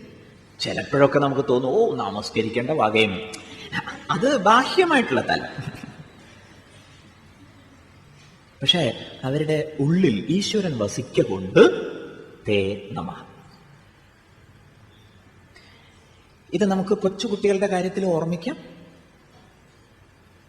പറയൂ, കേട്ടില്ലേ? കൊച്ചുകുട്ടികളെ കാണുമ്പോഴും അവരോട് ഇടപഴകുമ്പോഴും നമുക്ക് ഓർമ്മയുണ്ടാവട്ടെ, ഈശ്വരഃ സർവഭൂതാനാം ഹൃദ്ദേശേ തിഷ്ഠതി. മമ ഏവ അംശഃ ജീവലോകേ ജീവഭൂത സനാതനഃ. എന്റെ തന്നെ അംശമാണ് ജീവലോകത്തിൽ ജീവഭൂതമായിരിക്കുന്നത് എന്ന് ഭഗവാൻ പറഞ്ഞത് നമുക്ക് ഓർമ്മയുണ്ടാവട്ടെ. ക്ലിയർ? അനഘ, ഹേ പാപരഹിതനായിട്ടുള്ളവനെ. അത് ഗംഭീരമായിട്ടുള്ള ഒരു അഭിസംബോധനയാണ്, നമുക്ക് മാതൃകയാവട്ടെ. എന്താ പറയണത്? സാഖ്യാനാം, സാഖ്യനെ പരിചയപ്പെട്ടോളൂ. ആത്മബുദ്ധി പ്രാപ്തവതാം, ആത്മബുദ്ധിയെ പ്രാപിച്ചവനാണ് ആര്? സാഖ്യൻ. ആത്മബുദ്ധി എന്ന് പറഞ്ഞാൽ എന്താ അർത്ഥം? ആത്മാ എന്ന് പറഞ്ഞാൽ innermost self, the core of our personality. നമ്മുടെ വ്യക്തിത്വത്തിന്റെ മർമ്മമായിരിക്കുന്ന തത്വം, അതാണ് ആത്മ. Innermost self. ശരീരത്തിനും ഇന്ദ്രിയങ്ങൾക്കും പ്രാണനും മനോബുദ്ധികൾക്കും അപ്പുറത്ത് വിരാജിക്കുന്ന തത്വം. അങ്ങനെയൊന്നും ഇല്ല എന്നൊന്നും ആരും അറിയില്ലല്ലോ അല്ലേ? There is something behind, അല്ലേ? എന്താ കാര്യം? ഇതിലൊക്കെ നമ്മൾ അഭിമാനിക്കുമ്പോൾ അതാത് അനുഭവ മണ്ഡലങ്ങളൊക്കെ ഉണ്ട്. അതിനൊക്കെ അപ്പുറത്ത് ഗാഠനിദ്രയിലായിരിക്കുമ്പോൾ ശരീരമില്ല, ഇന്ദ്രിയങ്ങളില്ല, മനസ്സില്ല, ബുദ്ധിയില്ല. പക്ഷെ അവിടെ ഞാനുണ്ട്. Who am I. ആ ഞാനാരാ? That is relevant, right? ആ ആത്മതത്വത്തെ അറിഞ്ഞവൻ, ഹു ആം ഐ എന്നറിഞ്ഞവൻ സാഖ്യൻ. ഞാനാരാ എന്ന് ആഴത്തിൽ അറിഞ്ഞവൻ സാഖ്യൻ. ശരീരേന്ദ്രിയ മനോബുദ്ധികൾക്കപ്പുറത്ത് സാഖ്യൻ. ആത്മബുദ്ധി പ്രാപ്തവതാം വേദാന്ത വിജ്ഞാന സുനിശ്ചിതാർത്ഥാനാം. വേദാന്ത വിജ്ഞാനത്തിൽ വെൽ റൂട്ടഡ് ആണ്. വേദാന്തം വേദത്തിന്റെ സാരം, എസൻസ് ഓഫ് വേദാസ്, ഉപനിഷത്ത്. ആ ജ്ഞാനത്തിൽ സുനിശ്ചിതാർത്ഥാനാം, സംശയ വിപര്യങ്ങളില്ലാത്ത ബോധ്യം വന്നവൻ, അവനാണ് സാഖ്യൻ. ജ്ഞാനഭൂമി ആരൂഢാനാം, ജ്ഞാനഭൂമിയെ പ്രാപിച്ചവൻ. എവിടെയാണോ എത്തേണ്ടത് അവിടെ എത്തിയെന്നത്. Well established in the wisdom of Vedas, വേദസാരത്തിൽ ഉറച്ചവൻ. ജ്ഞാനയോഗേന നിഷ്ഠ നൈശ്ചല്യേന സ്ഥിതി നിശ്ചയേന തിഷ്ഠതി അസ്യ നിശ്ചയാത്മിക സ്ഥിതി. അവന് ജ്ഞാനനിഷ്ഠ. അയാളോട് ഇത് പ്രത്യേകിച്ച് പറയേണ്ട കാര്യമില്ല. ഓക്കെ? അദ്ദേഹത്തിന് ഉപദേശിച്ചിട്ടുള്ള നിഷ്ഠ എന്താണ്? ജ്ഞാനനിഷ്ഠ. അവിടെ തന്നെ ഇരിക്കുന്നു. You just enjoy. കാരണം എന്താണ്? You have realised. ആത്മാവിനെ മനസ്സിലാക്കി. ഇനി അതിൽ തുടരും. അയാൾക്ക് എന്താ നിഷ്ഠ? ജ്ഞാനനിഷ്ഠ. ആർക്ക്? സാഖ്യൻ. ഇപ്പൊ സ്വാമി പറഞ്ഞു നിർത്തിയത് എന്താണ്? സാഖ്യനോട് ജ്ഞാനനിഷ്ഠയെക്കുറിച്ച് പറയേണ്ട കാര്യമില്ല. പിന്നെന്തിനാ ഭഗവാൻ ഈ പണി ചെയ്യുന്നത്? ഭഗവാൻ പറയുന്നത് പണ്ടേ തുടങ്ങിയ ഏർപ്പാടാണ്, രണ്ടും ഞാൻ ഒരുമിച്ച് പറയാറുണ്ട് എന്നല്ലേ? അതെന്തിനാ പറയണത്? അത് നമ്മൾ ശരിക്കും ആലോചിക്കണം. എന്തിനാ ഭഗവാൻ പറയുന്നത്? ജ്ഞാനയോഗിക്ക് ഇത് ആവശ്യമില്ലല്ലോ, സാഖ്യന് ഇത് ആവശ്യമില്ലല്ലോ. ഇത് മനസ്സിലായില്ലേ? അദ്ദേഹത്തിന് ഡയറക്ഷൻ കൊടുക്കേണ്ട കാര്യം ഇല്ല. പിന്നെ എന്തിനാണ് ഭഗവാൻ പറയുന്നത് എന്നാണെങ്കിൽ, ഇത് ലക്ഷ്യബോധം കിട്ടാൻ വേണ്ടി. നമ്മൾ എന്തെങ്കിലുമൊക്കെ ചെയ്തു തുടങ്ങണ്ടേ കർമ്മയോഗത്തിൽ? അത് നമുക്ക് ബോധ്യം വേണം. എവിടെ എത്താനാണ്? അതുകൊണ്ടാണ് ഭഗവാൻ രണ്ടും പറയുന്നത്. ഇപ്പൊ സാഖ്യന് വേണ്ടിയല്ല സാഖ്യനെ സംബന്ധിച്ചിടത്തോളം ജ്ഞാനയോഗ നിഷ്ഠ ഉപദേശിച്ചിരിക്കുന്നു എന്ന് പറഞ്ഞത്. പിന്നെയോ നമുക്ക് ഡയറക്ഷൻ തരാൻ വേണ്ടിയിട്ടാണ്. Is it clear? വ്യക്തമായോ? ഇനിയോ യോഗിനാം. യോഗിനാം എന്ന് പറഞ്ഞാല് അശുദ്ധാന്തകരണാനാം. യോഗി എന്ന് പറഞ്ഞാൽ ശുദ്ധാന്തകരണനാണ്. യോഗ ചിത്തവൃത്തി നിരോധ. ചിത്തവൃത്തികളെ പൂർണ്ണമായി നിരോധിച്ച് മനസ്സൊന്നിലേക്കും വിഷയങ്ങളിലേക്കൊന്നും പോകാതിരിക്കുന്ന അവസ്ഥ ആര് നേടിയോ അവനാണ് യോഗി. അങ്ങനെയുള്ള യോഗിയല്ല ഇവിടെ പറയുന്നത്. ഇവിടെ പറയുന്നത് ആരെയാണ്? അശുദ്ധാന്തകരണാനാം. പിന്നെ എന്തിനാ ഇവനെ യോഗി എന്ന് വിളിച്ചത്? ഇവന് യോഗം പ്രാപിക്കണമെന്ന് ആഗ്രഹമുണ്ട്. യോഗം എന്ന് പറഞ്ഞാൽ എന്താ അർത്ഥം? മനസ്സിന്റെ സാമ്യനില. ലാഭമായാലും നഷ്ടമായാലും ജയമായാലും പരാജയമായാലും ശീതമായാലും ഉഷ്ണമായാലും സുഖമായാലും ദുഃഖമായാലും മാനമായാലും അപമാനമായാലും എപ്പോഴും മനസ്സിനെ സമനിലയിൽ നിർത്താനുള്ള കഴിവ് ആർജിക്കാൻ ആഗ്രഹിക്കുന്നവനെ ഇവിടെ ഭഗവാൻ സൗകര്യപൂർവ്വം യോഗി എന്ന് വിളിച്ചിരിക്കുന്നു. തെറ്റിദ്ധരിക്കരുതേ. He is not qualified, but he wants to. അശുദ്ധാന്തകരണാനാം ജ്ഞാനഭൂമി അനാരൂഢാനാം. ജ്ഞാനഭൂമിയെ അവൻ പ്രാപിച്ചിട്ടില്ല. കർമാധികാരിനാം. കർമാധികാരികൾക്കായിക്കൊണ്ട് അവർക്കായിട്ട് എന്താ പറയണത്? കർമ്മയോഗ നിഷ്ഠയെ പറഞ്ഞിരിക്കുന്നു. എന്താ കർമ്മയോഗ നിഷ്ഠ? അതാണ് നമ്മുടെ ഈ അധ്യായത്തിന്റെ മുഴുവൻ വിഷയവും. പക്ഷെ സാമാന്യമായിട്ട് നമുക്കിപ്പോ കർമ്മയോഗ നിഷ്ഠ എന്ന് പറഞ്ഞാൽ ഇങ്ങനെ മനസ്സിലാക്കാം. സ്വവാസനാനുസൃതം. ആ പദം നമുക്ക് നാളെ പരിചയപ്പെടാൻ വിസ്തരിച്ച്. കർമ്മങ്ങൾ ചെയ്ത് മുന്നോട്ട് പോകുമ്പോൾ പല പ്രകാരത്തിലുള്ള ഫലങ്ങൾ ഉരുത്തിരിഞ്ഞു വരും. ഫലങ്ങൾ ഉരുത്തിരിഞ്ഞു വരുമ്പോഴൊക്കെ മനസ്സിനെ സാമ്യനിലയിൽ നിർത്താനുള്ള അഭ്യാസം ചെയ്യലാകുന്നു കർമ്മയോഗം. ഇതാണ് ആർക്ക് ഉപദേശിച്ചു കൊടുത്തിരിക്കുന്നത്? അശുദ്ധാന്തകരണനായ, ജ്ഞാനഭൂമിയെ ആരോഹണം ചെയ്തിട്ടില്ലാത്തവനായ കർമാധികാരിക്ക് ഉപദേശിച്ചു കൊടുത്തിരിക്കുന്നത്. ഓക്കെ, കർമ്മയോഗ സരണി. ഇനി ഭഗവാൻ അങ്ങോട്ട് തുടങ്ങാണ്. എന്താ ഭഗവാൻ തുടങ്ങണത്? എന്റെ അർജുന, നീ വിചാരിക്കുന്നുണ്ടോ ജ്ഞാനനിഷ്ഠ എന്ന് പറയുന്നത് ഹിമാലയത്തിൽ പോയി കണ്ണടച്ചിരിക്കലാണെന്ന്? അതിനൊക്കെ പാകപ്പെടേണ്ടതുണ്ട് അർജുന. സപ്പോസ് നീ അങ്ങോട്ട് ഹിമാലയത്തിൽ പോയി കണ്ണടച്ചിരുന്നാൽ നിനക്ക് ജ്ഞാനനിഷ്ഠയൊന്നും സംഭവിക്കാൻ പോണില്ല. പ്രശ്നങ്ങളിൽ നിന്നും പ്രതിസന്ധികളിൽ നിന്നും ഒളിച്ചോടി ഒരാൾക്ക് ആത്മബോധം നേടാം, തത്വസാക്ഷാത്കാരം നേടാം, മുക്തി നേടാം എന്ന വിചാരമുണ്ടെങ്കിൽ അത് ശുദ്ധ വിഡ്ഢിത്തം. കർമ്മരംഗത്ത് തന്നെ വർദ്ധിച്ച് നേടേണ്ടുന്ന പക്വത ആർജിച്ചാൽ ഒരു പക്ഷേ എവിടെയും പോകണ്ട, ഇവിടെ തന്നെ ജ്ഞാനനിഷ്ഠയാവും. ഇതാണ് 3-ാം അധ്യായത്തിന്റെ മുഖ്യ വിഷയം. കർമ്മ സരണി, കർമ്മത്തിന്റെ വഴി. ഓക്കെ, ന കർമ്മണാമനാരംഭാത് നൈഷ്കർമ്മ്യം പുരുഷോസ്നുതേ ന ച സന്യസനാദേവ സിദ്ധിം സമധിഗച്ഛതി ന ഹി കശ്ചിക്ഷണമപി ജാതു തിഷ്ഠത്യ കർമ്മകൃത് കാര്യതേ ഹ്യവശഃ കർമ്മ സർവപ്രകൃതിജൈർഗുണൈഃ. ഈ 2 ശ്ലോകങ്ങളിലായിട്ട് ഭഗവാൻ പറയുന്നു, ന കർമ്മണാം അനാരംഭാത്, കർമ്മത്തെ ആരംഭിക്കാതിരിക്കുന്നത് കൊണ്ട്, നൈഷ്കർമ്മ്യം പുരുഷോസ്നുതേ, പുരുഷൻ നൈഷ്കർമ്മ്യത്തെ പ്രാപിക്കുന്നില്ല. സന്യസനാദേവ, കർമ്മത്തെ ആരംഭിക്കാതിരിക്കുന്നത് കൊണ്ട് എന്ന് പറഞ്ഞത് പുതുതായിട്ടൊരു കർമ്മം ചെയ്യുന്നില്ല. ഇപ്പൊ ചെയ്യുന്നതൊക്കെ ഇങ്ങനെ ചെയ്തുകൊണ്ടിരിക്കുക. 2 കാറ്റഗറിയിൽ തിരിച്ചാണ് പറയുന്നത്. ചിലരെന്ത് ചെയ്യുന്നു? ചെയ്യുന്നത് ഉപേക്ഷിക്കുന്നില്ല, പക്ഷെ പുതുതായിട്ട് ഇനി ഒന്നും തുടങ്ങില്ല എന്ന് വെച്ചിരിക്കുന്നു. Very good. അവര് നൈഷ്കർമ്മ്യം പ്രാപിക്കോ? ഇനി വേറൊരു കൂട്ടരോ ചെയ്യുന്നത് തന്നെ അങ്ങോട്ട് ഉപേക്ഷിച്ചു, പോരെ, ഇനി ഒന്നും ചെയ്യണില്ല. പുതുതായിട്ട് മാത്രമല്ല, ഇപ്പൊ ചെയ്യണത് തന്നെ ഉപേക്ഷിക്കുക. അങ്ങനെയാണെങ്കിലോ ഒരു രക്ഷയില്ല എന്നാണ് ഭഗവാൻ പറയുന്നത്. ഓക്കെ, എന്ത് പ്രാപിക്കാൻ പറ്റില്ല എന്ന് ഭഗവാൻ പറയുന്നു? നൈഷ്കർമ്മ്യം. അതെന്താ സംഭവം? നൈഷ്കർമ്മ്യം എന്ന് പറഞ്ഞാൽ ഒന്നും ചെയ്യാതിരിക്കലല്ല. അതാണ് നമുക്ക് പറ്റുന്ന തെറ്റിദ്ധാരണ. അത് നമുക്ക് നാളെ വിസ്തരിച്ചു കാണാം. നൈഷ്കർമ്മ്യം എന്ന് പറയുന്നത് നിഷ്ക്രിയ ആത്മ അവസ്ഥിതിയാണ്. അത് വേറെ. കയ്യും കെട്ടിയിരിക്കുന്നത് നിഷ്ക്രിയത്വം ആണ്, നൈഷ്കർമ്മ്യം അല്ല. കയ്യും കെട്ടി നിഷ്ക്രിയനാവുന്നത് കൊണ്ട് നൈഷ്കർമ്മ്യം എന്ന സ്വാസ്ഥ്യവും സ്വാതന്ത്ര്യവും സന്തോഷവും പ്രാപ്തമാകില്ല എന്നാണ് ഭഗവാൻ റൂൾ ഔട്ട് ചെയ്യുന്നത്. ഓക്കെ, ബാക്കി നമുക്ക് നാളെ കാണാം.